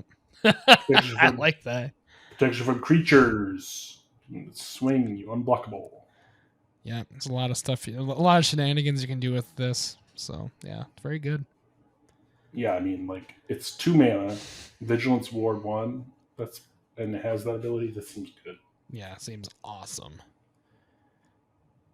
Next up, we got Sarin's Ransom. It's 1 blue and a black for an instant, so 3 mana instant. Choose an opponent. They look at the top 4 cards of your library. Separate them into a face-down pile and a face-up pile. Put 1 pile into your hand and the other into your graveyard. The ring tempts you. So this is basically like a better Fact or Fiction, in a way? And it's worse, isn't it? Or is it worse? Because you don't get to see all the cards. Oh, right. Pile. Yeah. You only get to see 1. But, I mean, it's only 3 mana. And you choose which one's going in your hand, so you know what 1 pile is. Yeah. And then, worst case, the ring tempts you. It's good. It's still good because it's only 3 mana. Like, on average, it's going to be 3 mana draw, too. So, like, even if you draw 2 lands out of it, it's like, whatever. Right. You got 2 cards. So. Interesting. That's an interesting take on that. Next, we have Sharky, Tyrant of the Shire. It is 2 Dimir, blue-black, for a legendary creature, Avatar Rogue. That's a 2/4. Activated abilities of lands your opponents control can't be activated unless they're mana abilities. Sharky, Tyrant of the Shire, has all activated abilities of lands your opponents control except mana abilities. Mana of any type can be spent to activate Sharky's abilities. Yeah, so I'm going to get all of your activated abilities on your lands. Yep. You can't use them, but I can. Yep. It's all your wastelands and all that good stuff. Wastelands, fetch lands. Yep, crack strip lands. mine. Fucking strip mine. Thespian stage. Yeah, there's a lot. I mean, let's be real. There's anything that doesn't actually add mana. Yep. Maze of Ith. Ballrat Stronghold. Like, there's a lot of good ones. Yeah. Lots of stuff that this can hit. So, and especially in Commander, people tend to play non-basic a lot. So, yeah. Next up, we got Sauron the Lidless Eye. 3 black-red, so 5 mana. Rakdos creature.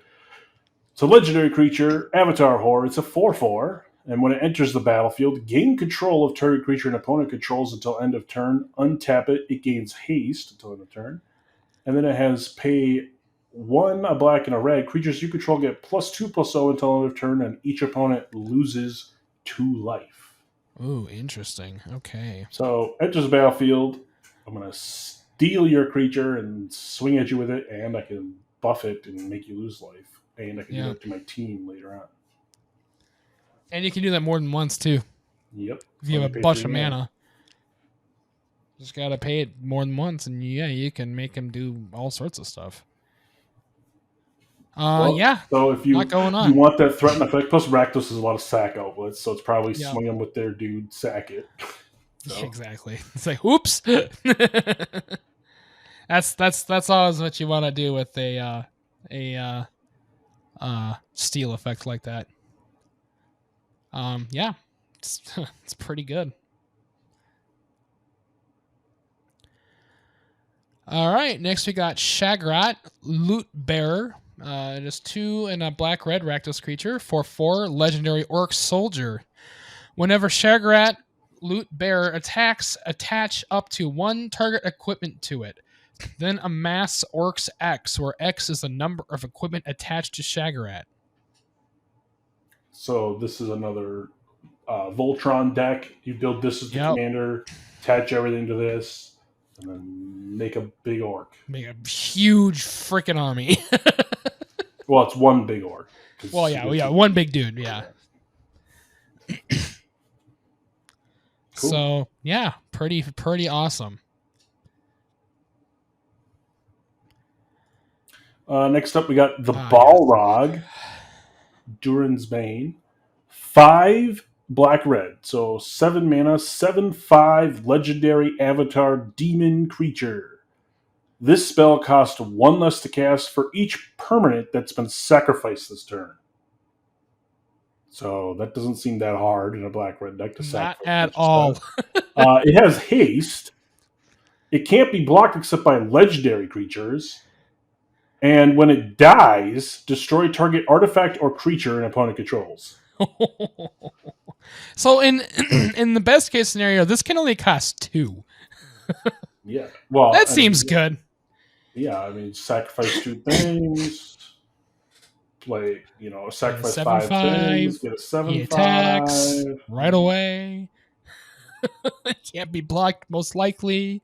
I mean, gosh forbid you have like 4 treasure tokens. This is just going to be. Oh my gosh. Pays for itself. Sack the 4 tokens. Yeah. Have an extra mana. And get a 7/5 haster. Can't be blocked except by legendaries. And if it does die, I get to blow something up. Yeah, he's really good. Not surprising. It's the freaking Balrog. What do you want? Yeah, he does some work. So yeah. And then we have another one, which is awesome.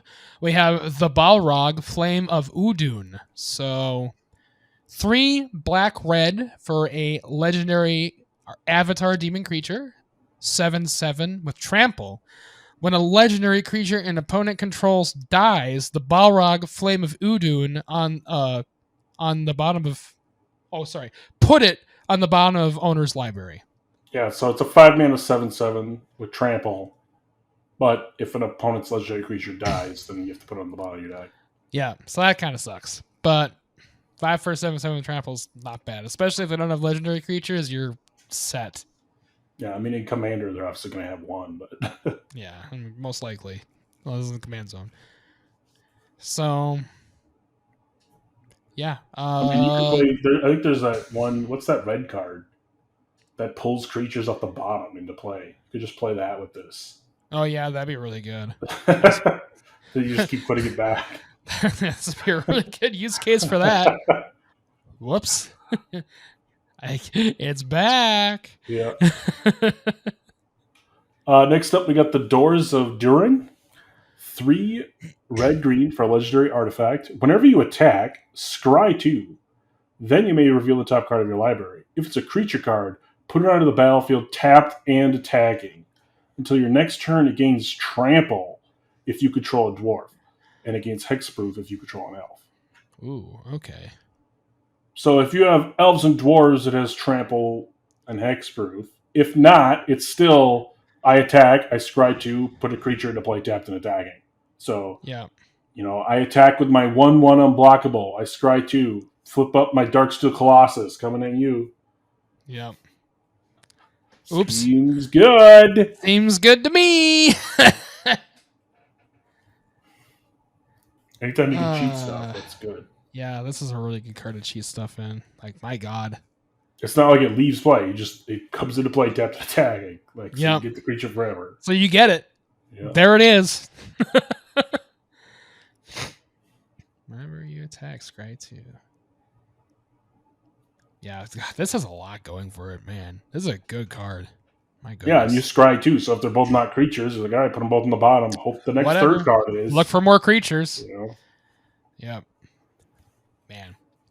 And then, yeah, the elf and dwarf stuff's just a bonus. Mm-hmm. Like, yeah, that's good in any like Gruul type deck.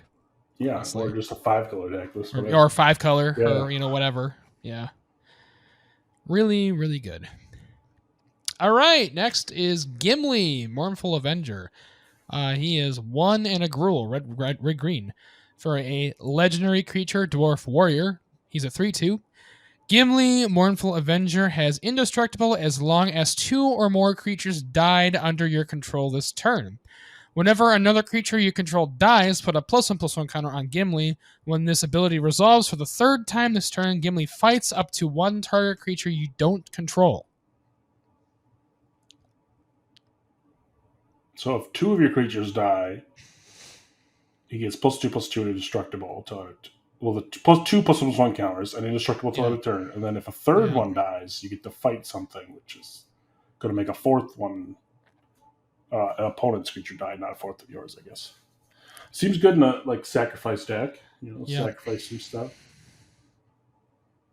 You can definitely get pretty big. Yeah, you can get huge in the right kind of scenario for sure. And then if you just start just destroying their creatures just one by one, basically. Yep. Like, not bad. Next up, we got Aragorn and Arwen Wed. Is 4 green-white, so 6 mana, 3/6 legendary creature, human, elf, noble with vigilance. And whenever Aragorn and Arwen Wed enters the battlefield or attacks, put a +1 counter on each other creature you control, and then you gain 1 life for each other creature you control. Oh my gosh, that's so good for like any creature-based deck, basically. Yeah, any token deck, you're just gonna. Yeah, anything that buffs the entire board permanently is very good. Yeah, and then they'll have a life gain on top of it.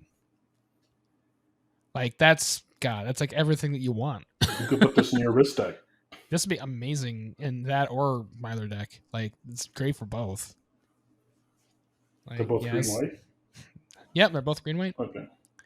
One just happens to have red. But yeah, that's pretty good. I mean, yeah, it costs 6, but I mean, yeah, who cares? That's honestly like it's cheaper than Craterhoof. So, well, and the thing is, like there's things that like give things +1/+1 that cost like at least 4, right. And people use for that, and this is 6 that just blankets your field. So like that's pretty good, and the life gain is really good too. So yeah, this yeah, that's pretty good. And it's an elf, so yep, definitely works for that too. Next we have Aragorn, Company Leader. It is 1 green-white for a 3/3 legendary human ranger creature. Whenever the ring tempts you, if you chose a creature other than Aragorn, Company Leader, as your ring bearer, put your choice of a counter from among First Strike, Vigilance, Death Touch, and Lifelink on Aragorn. Whenever you put 1 or more counters on Aragorn, put 1 of each of those kinds of counters on up to 1 other target creature. So you give himself counters and another creature counters of type of your choice. Yeah, so you give him a 1/1 counter, you put a 1/1 counter on something else. So that's always going to happen. But then when the ring tempts you, you just choose something else, and you can get a first strike Vigil's Dexter's lifelink on him and on another creature. Yeah, that's really freaking And it's only a 3-drop. My God, yeah. Seems good in a counters matters deck. Really freaking good. Really, really good in really that keyword counter deck too. That keyword deck, yeah. This really is gonna work well in that. Oh, just that's gonna just blanket your field so fast. Mm-hmm. Like, yeah, that's so that's dirty. Next up, we got Arwen, Mortal Queen, 1 green and a white, so another 3-mana creature. 2/2 legendary creature, Elf Noble. It enters the battlefield with an indestructible counter on it. So 3 mana, 2/2 indestructible. Pay 1, remove an indestructible counter from it. Another target creature gains indestructible until end of turn. Put a +1/+1 counter and a lifelink counter on that creature, and a +1/+1 counter and a lifelink counter on Arwen. Oh man. So it's a 2/2 indestructible that at some point you could save a different creature, but then it gives that creature a +1/+1 and lifelink, and this +1/+1. And that +1/+1 lifelink. Yeah, that's not bad. Good. Save your big creature, and he gets +1/+1 on lifelink, so you're getting a fuck ton of life. Yep. Not bad. This is like a better Safi too, basically. Oh yeah, exactly. Yep. It costs 1 more, but it's literally just 1 more from what Safi would cost. But my God, this thing does work. Like, holy moly. Yeah, that's going to be played in anything with Selesnya in the colors for sure. Next we have Samwise Gamgee. He's Selesnya, green-white, for a 2/2 legendary halfling peasant creature. Whenever another non-token creature enters the battlefield under your control, create a food token. Sacrifice 3 foods. Return target historic card from your graveyard to your hand. Ooh, that's pretty good. Yeah, so this is probably the commander you'd want for the food deck. Yep. And then you could sack 3 foods to return a historic card to your hand. Yeah, so that's what Planeswalkers, that's Sagas, that's artifacts, legendary artifacts. Sagas. Yeah, seems good. Yeah, you can hit some good stuff with that. Next up, we got King of the Oathbreakers. 2 white/black for a legendary creature, Spirit Noble. It's a 3/3 with flying.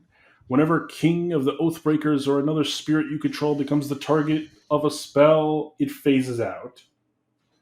And when King of the Oathbreakers or another spirit you control phases back in, create a 1/1 white spirit creature token with flying. All right. So you can keep targeting your stuff, and it's gonna keep phasing out. You're gonna keep getting 1/1s. You're gonna get more. And you yeah, can phase out your 1/1s because tokens won't go away when you do that. Yep. So you basically just amass an army. Mm-hmm. Seems pretty good for 4. Like, not bad. Not bad at all. Yeah, I mean, basically you could turn any, +1/+1, +2/+2 spell into my creature's phased out now, so you can't kill it. Yeah. Yeah, so you basically save your board if they try to board wipe you. Yeah. Yeah. That's going to be really annoying. Good luck dealing with that. Yeah. Yep. They were pretty broken in the story, and yeah, it's living up to it here too. Good luck dealing with that. All right. Next we got Lotho, Corrupt Sheriff. He is Orzhov, white/black, for a legendary halfling rogue creature. He's a 2/1.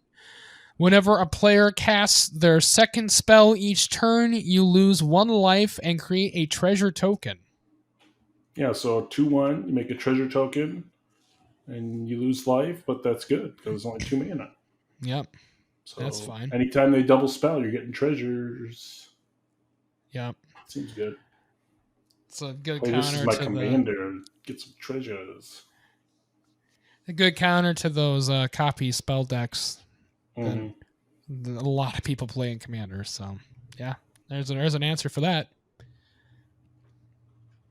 Next up, we got the Flame of Anor.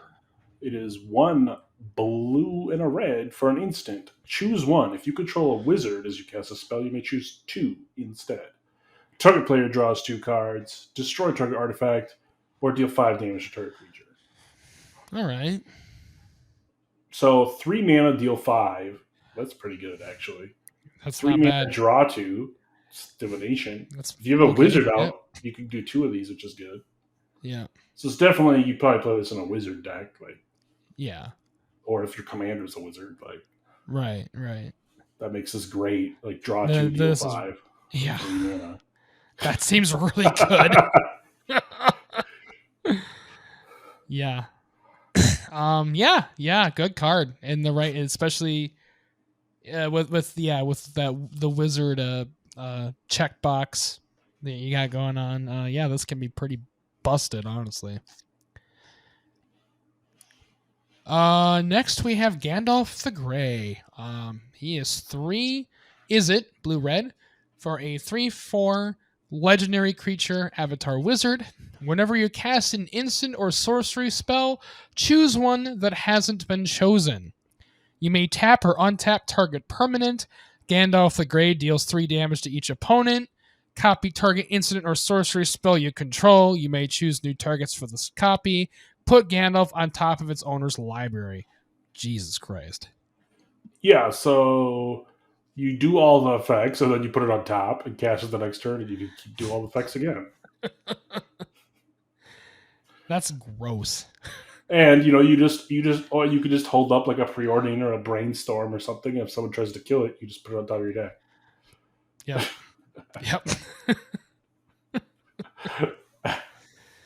Seems fantastic. Really Especially the good. spells It's like a bad. freaking top, basically. Like, yeah, good luck getting rid of the damn thing. Yep. Well, As long as they have spell. spells. I mean, yeah, of course, he's busted. Shocking. Next up, we got Shelob, Child of Ungoliant. Yeah. I It's probably Shelob. butchered that. 4 black green for an 8/8 legendary creature, Spider Demon. All right, we got a spider commander here. Death Touch and Ward 2. Other spiders you control have Death Touch and Ward 2. Oh, And whenever God. another creature dealt damage this turn by a spider you control dies, create a token that's a copy of that creature, except it's a food artifact with pay 2, sacrifice this artifact, you gain 3 life, and it loses all other card types. So basically, if you kill a creature of theirs that has a static ability, you then have a food token with that static ability. That's not a creature. So if you kill their Consecrated Sphinx, you have an enchantment with Consecrated Sphinx's effect that can also be sacrificed for 3 life. Yeah. That seems pretty good. That seems good. It seems sweet for a spider commander. Yeah. Seems amazing. 6 for an 8/8. Death Touch Ward 2. Ooh. And it buffs all your other spiders. And it buffs your other spiders too. Really good. I mean, yeah, she's the spider, bitch in the freaking story, so it makes sense. Yep, that's really good. Next we have Smeargle, Helpful Guide. He has 1 black and a green for a legendary halfling horror creature. He's 4/2. At the beginning of your end step, if a creature died under your control this turn, the ring tempts you. Whenever the ring tempts you, target opponent reveals cards from the top of their library until they reveal a land card. Put that card onto the battlefield tapped under your control and the rest into their graveyard. So you get your opponent's lands. Yeah, that's pretty nice. When the ring tempts you. Seems good. 3 for a 4/2. It's definitely not bad. I just like that it gives you lands and ramps you. Yeah, get the ramp. And it's your opponent's lands, so they don't get them. Yep. And it mills the rest of them, so... Yeah, so it's like, fuck you. Yeah. All right, next up... That's pretty good. Next up, we got Eowyn, the Fearless Knight. It is 2 red-white for a 3/4 legendary creature, human knight with haste. And when it enters the battlefield, exile a target creature an opponent controls with greater power. Legendary creatures you control gain protection from each of that creature's colors until end of turn. Oh boy. So 4 mana, 3/4 haste, exile something forever. That's bigger than this. Yeah. And then all of your legendaries get protection of those colors till a turn. That's a lot of stuff, honestly. It's pretty for decent. a 4-drop. Not bad at all. It's pretty good. I'm good with that.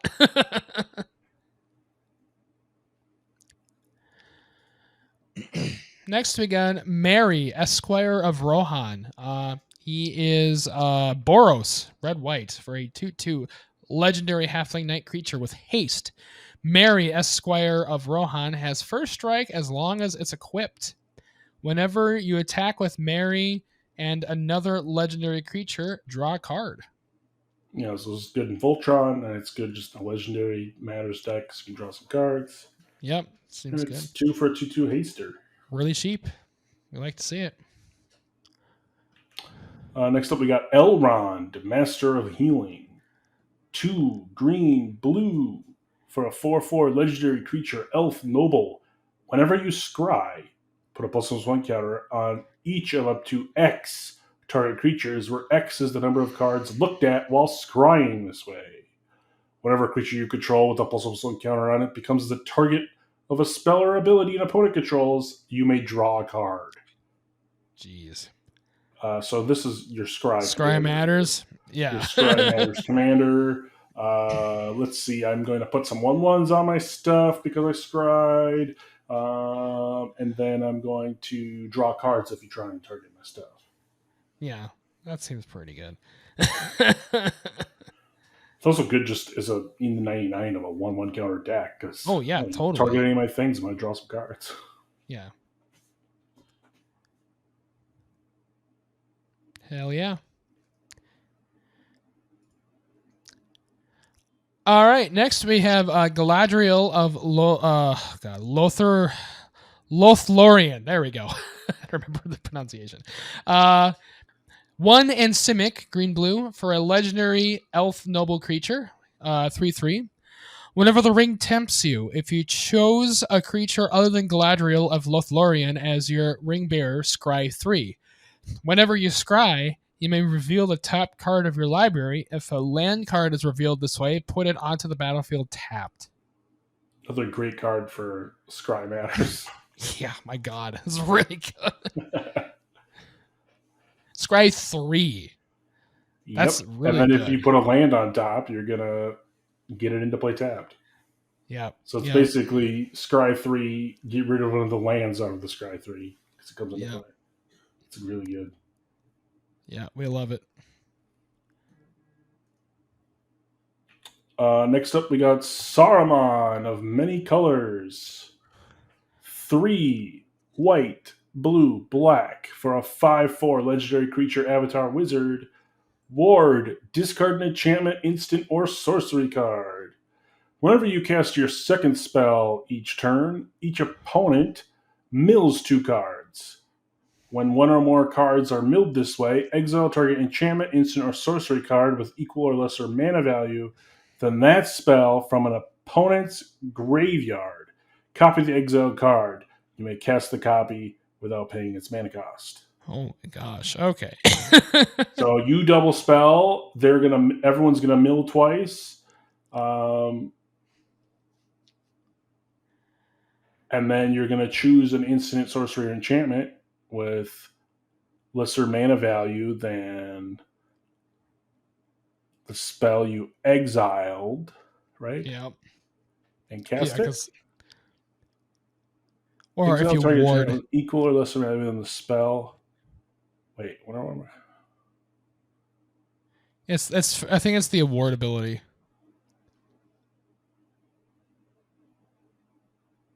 No, okay. So you cast your second spell. They mill 2. I see. Okay. Then you exile target enchantment, instant, or sorcery card mana with equal or lesser mana value than that spell. So your second spell, is that what they're talking about? Yeah, I think so. and then you copy whatever it is. So I think it's you cast your second spell. Everyone knows to you exile enchantment or sorcery that costs less than the spell you cast, and then you cast it for free. That seems good. Yeah, there's a lot going on here. To get rid of it, they have to discard an enchantment, instant, or sorcery. So, it's worded really crazily, but yeah, hard to wrap my head around that one. But yeah. I feel like that's probably gonna be really powerful in the right kind of deck. Yeah, it's going to be very powerful, I think. Yeah. All right. Next we have Sauron the Dark Lord. It is 3 blue, black, red. That's a Grixis from right. For legendary avatar horror creature, 7/6. Ward. Sacrifice a legendary artifact or legendary creature. Good luck. Oh, that's rude. Whenever an opponent casts a spell, amass orcs 1. Whenever an army you control deals combat damage to a player, the ring tempts you. Whenever the ring tempts you, you may discard your hand. If you do, draw 4 cards. Oh, if you don't have a hand? Yeah, so I'm going to get a big orc whenever you play something. It's going to get bigger. And then if my orc deals damage to you, I'm going to get the ring tempt you. And then I could choose to discard my hand, draw 4. This just seems all around good, right? Like 7 for 7/6 is good. It's not going to die unless they get rid of something good. So 6 for 7/6, even better. 6 for 7/6. Yeah, it's great. The ward is fantastic too. The ward's just busted. Like, oh, that sucks. It's like, sack your commander. The best part is that whenever an opponent casts a spell, you amass 1 orcs 1 because it's like, all right, I'm getting a 1/1. Now it's a 2/2. Now it's a 3. Now it's a 4/4. Now it's a 3/3. Like, keep playing spells. Yeah, keep playing stuff. I dare you. All right, next up we got Aragorn the Uniter. It is red, green, white, blue, so every color but black. It's a 5/5 legendary creature, human, noble. Whenever you cast a white spell, create a 1/1 white human soldier creature token. Whenever you cast a blue spell, scry 2. Whenever you cast a red spell, deals 3 damage to target opponent. Whenever you cast a green spell, target creature gets +4/+4 until end of turn. Jesus Christ. Okay. Now, if you play a spell that's all those colors, you get them all. You get all of them. Yeah. Seems great. Probably put this in a 5-color deck. Like, I mean, you may as well. Sure, your black's not going to benefit you, but whatever. Or, play this and don't play black, I guess. Yeah. If you happen to but it's probably easier to hit all of these at once if you just play a 5-color spell. Like, yeah, because there's a lot more of those. Because I don't know how many spells are red, green, white, blue, like by themselves. Just maybe a handful. Like that's it. Yeah. Whereas there's a shit ton of Wooburg spells. Yeah. So then you're set. Yeah, that's really good. And spells. This is basically full on spells matter. So. Yep. Ah, yes.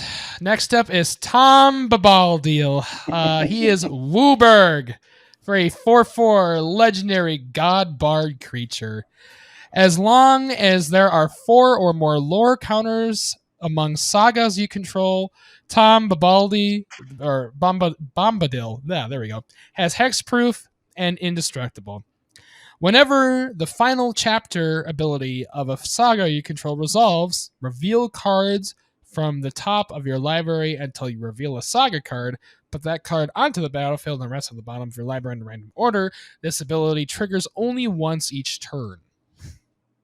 Well, so there you go. You got a saga commander. Nice. So sagas matter? Yep. There's a lot of good ones, so... So obviously all the multicolored cards are fantastic. Yeah, not surprising. Lots of good stuff. I mean, my God.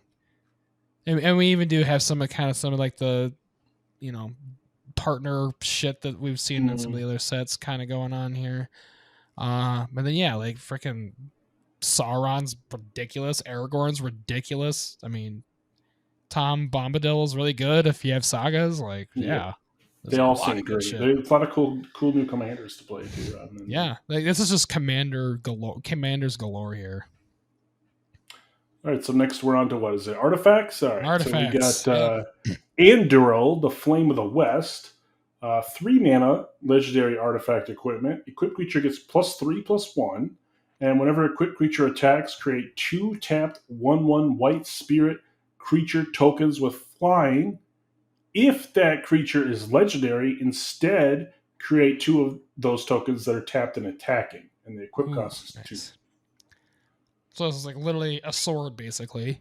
Yeah, so it's +3/+1, and then you get some spirits when you attack. It's not bad. It's pretty good, actually. Especially if you put it on a legendary, you get them attacking. Yeah. It's kind of like a mini dice. Attacking is pretty busted, honestly. +3/+1's really good, too. Like, that's a lot of extra power. Mm-hmm. Yep. That's pretty awesome. Well, the tokens are flying, so they're probably going to be unlocked. Yeah, exactly. You're going to basically guaranteed 2 damage.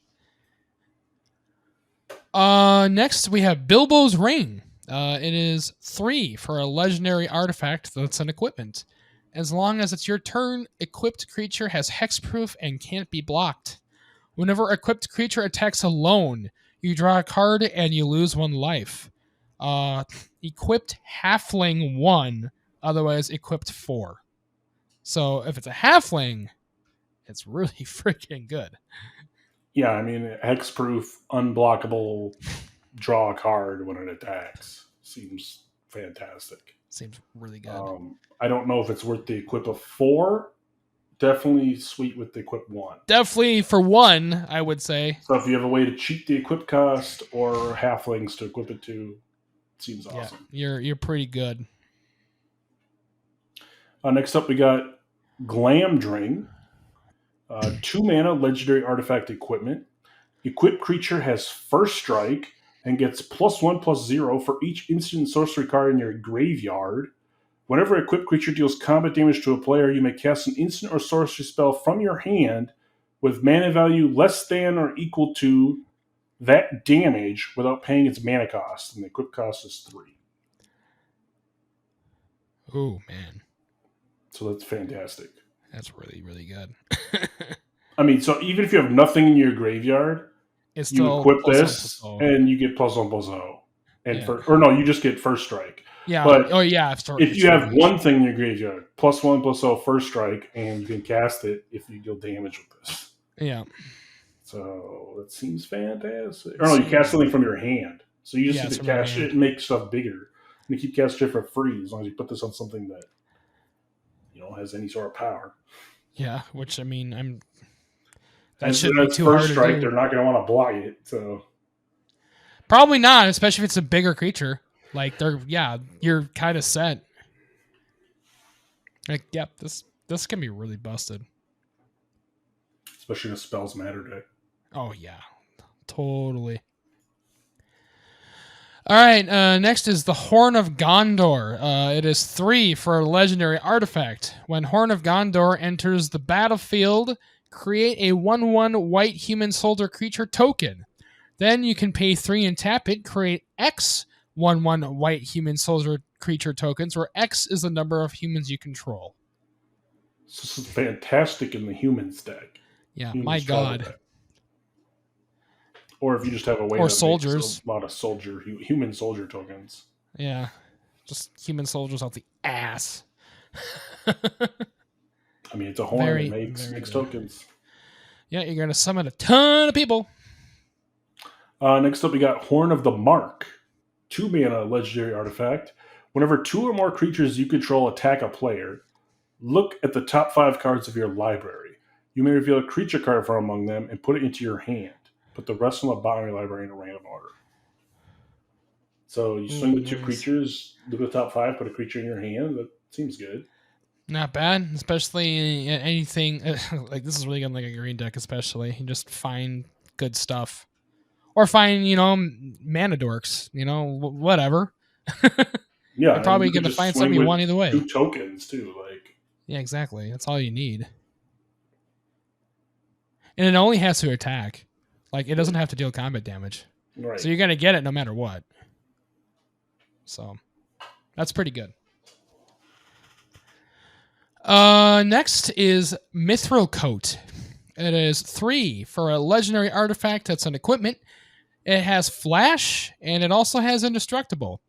When Mithril Coat enters the battlefield, attach it to target legendary creature you control. Equipped creature has indestructible, and then it also has equipped 3. So it's a flashable, indestructible artifact that makes a legendary creature you control indestructible. So basically, you can make your commander indestructible for 3 mana at instant speed. It's not bad. Seems pretty good. Yeah, that's pretty busted. Next up, we got the Palantir of Orthanc. 3 mana legendary artifact.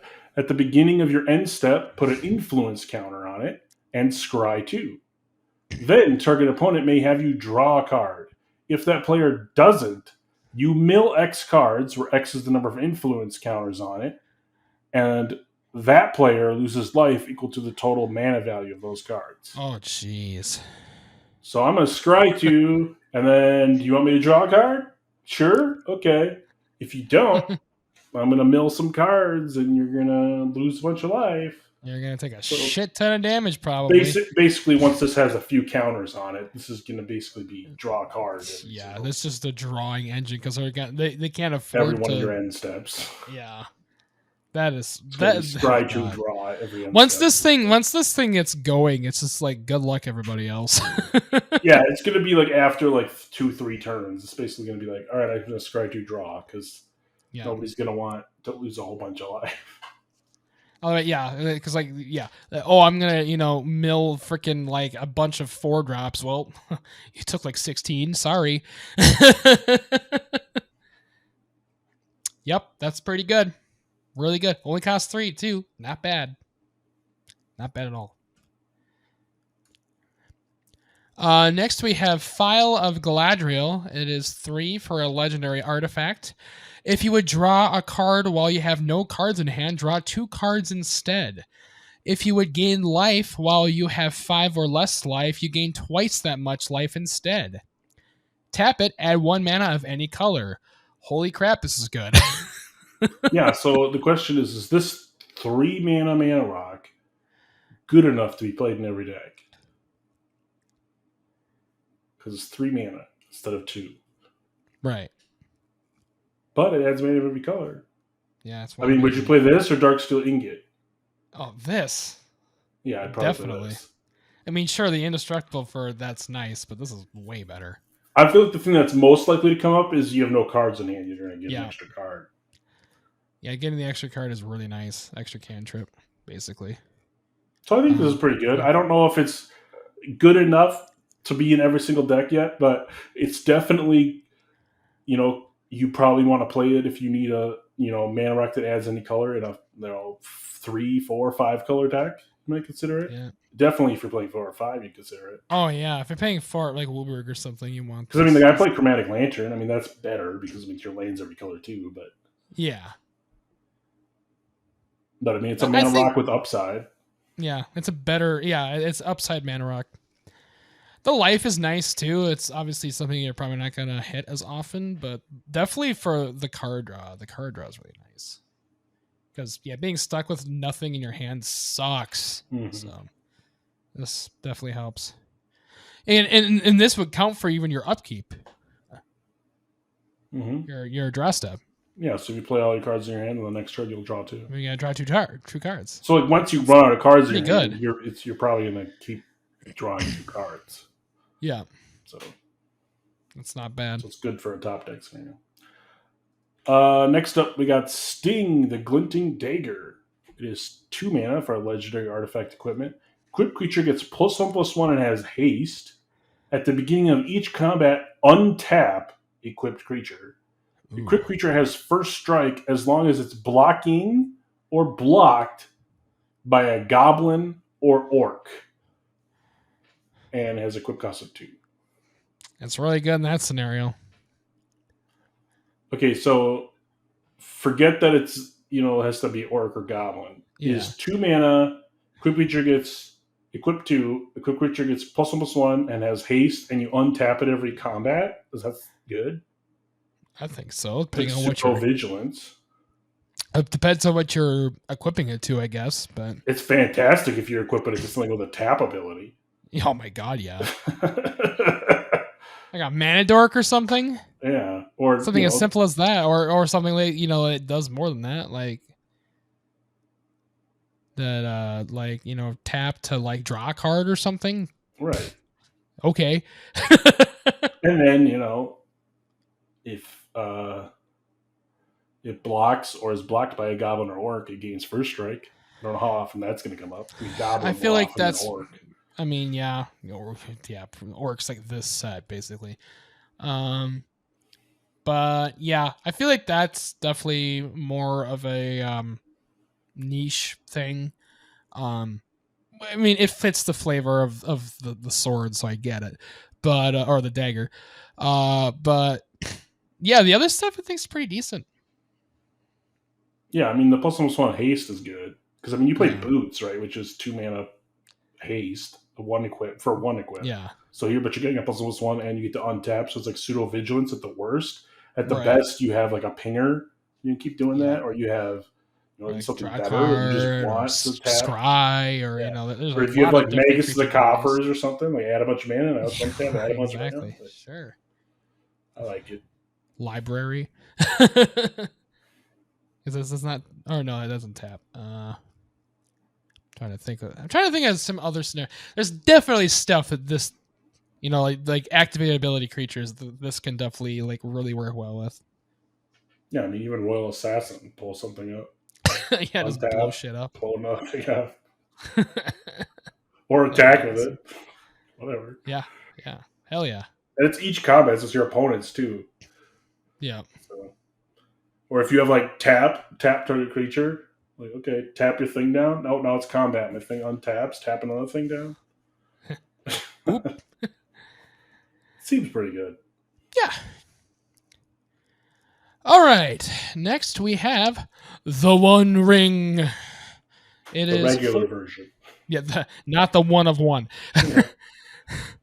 I mean, if you happen to get it, well, yeah. You're a millionaire. If you happen to get it, you're like a millionaire now. It is 4 for yeah, 750,000 there. It is 4 for a legendary artifact. It's indestructible. When the One Ring enters the battlefield, if you cast it, you gain protection from everything until your next turn. At the beginning of your upkeep, you lose 1 life for each burden counter on the One Ring. Tap it, put a burden counter on the One Ring, then draw a card for each burden counter on the One Ring. It's pretty sick. So, if you have something that gives this... Well, you don't even need that. If you have something that can bounce this to your hand, okay, and 4 mana, you could have protection from everything every single turn, and you get a free draw every single turn. That's really and you'll never have to take life from the burden counters on upkeep. Yep. Because it'll be in your hand. Oh boy. So seems great if you have a way to bounce this in your hand. Otherwise, still very good. I mean, it's still good. You're going to draw cards, lose some life. Life's a resource, guys. Yeah. Come on. I mean, just the turn you cast it having pro everything is still good. So. Yeah.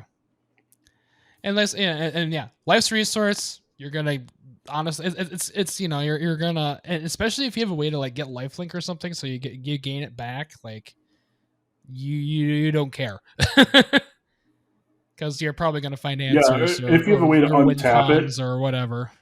If you have a way to untap it, you can draw 1 card, then draw 2 cards, and then next turn draw 3, draw 4, draw 5, draw 6. Yeah, exactly. I'm pretty sure there's probably some infinite combo out there with this to just draw your. Oh deck. Yeah, there's a way to fork it, 100%. All right. Is this the last one? This is the last artifact. Yep. So this is a reprint. It's Lorien Brooch, but it's Trailblazer Boots. 2 mana for artifact equipment. Equipped creature has a non-basic land walk equipped too. So it's a flavorful reprint of Trailblazer Boots, which is a decent card. See it occasionally in Commander. Yep.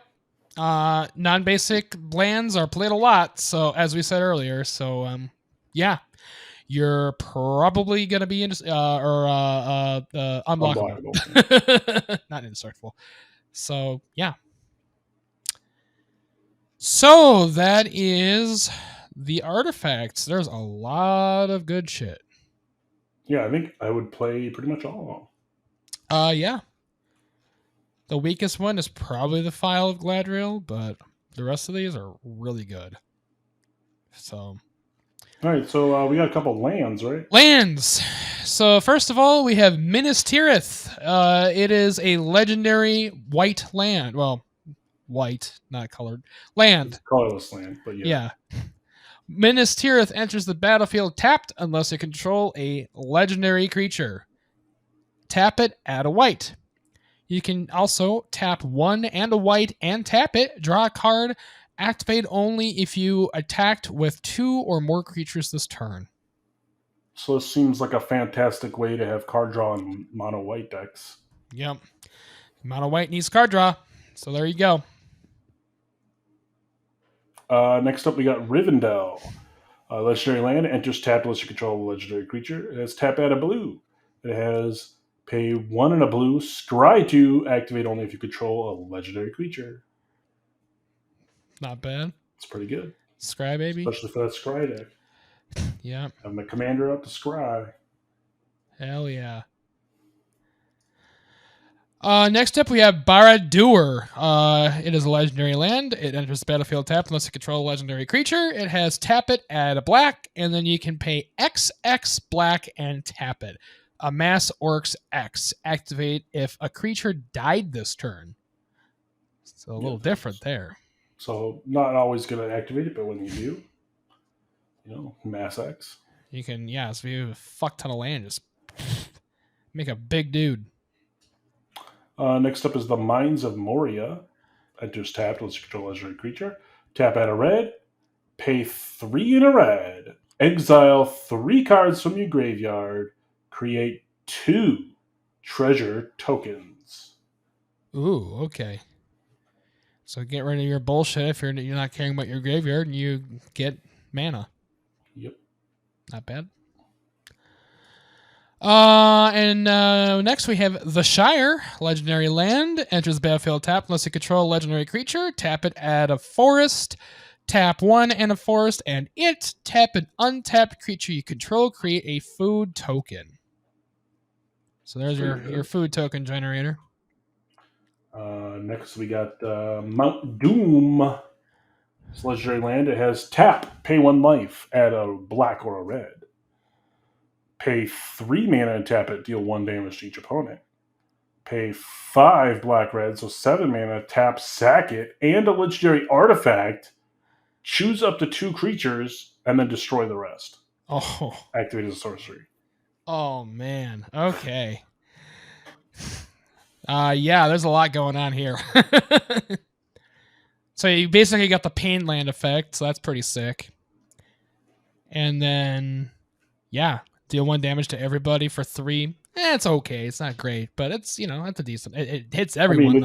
It's a dual land or a pain land that can become a board wipe later in the game. Can ping, but the 7 ability is pretty awesome. You do have to have a legendary artifact, so probably sacrificing something good, but yeah.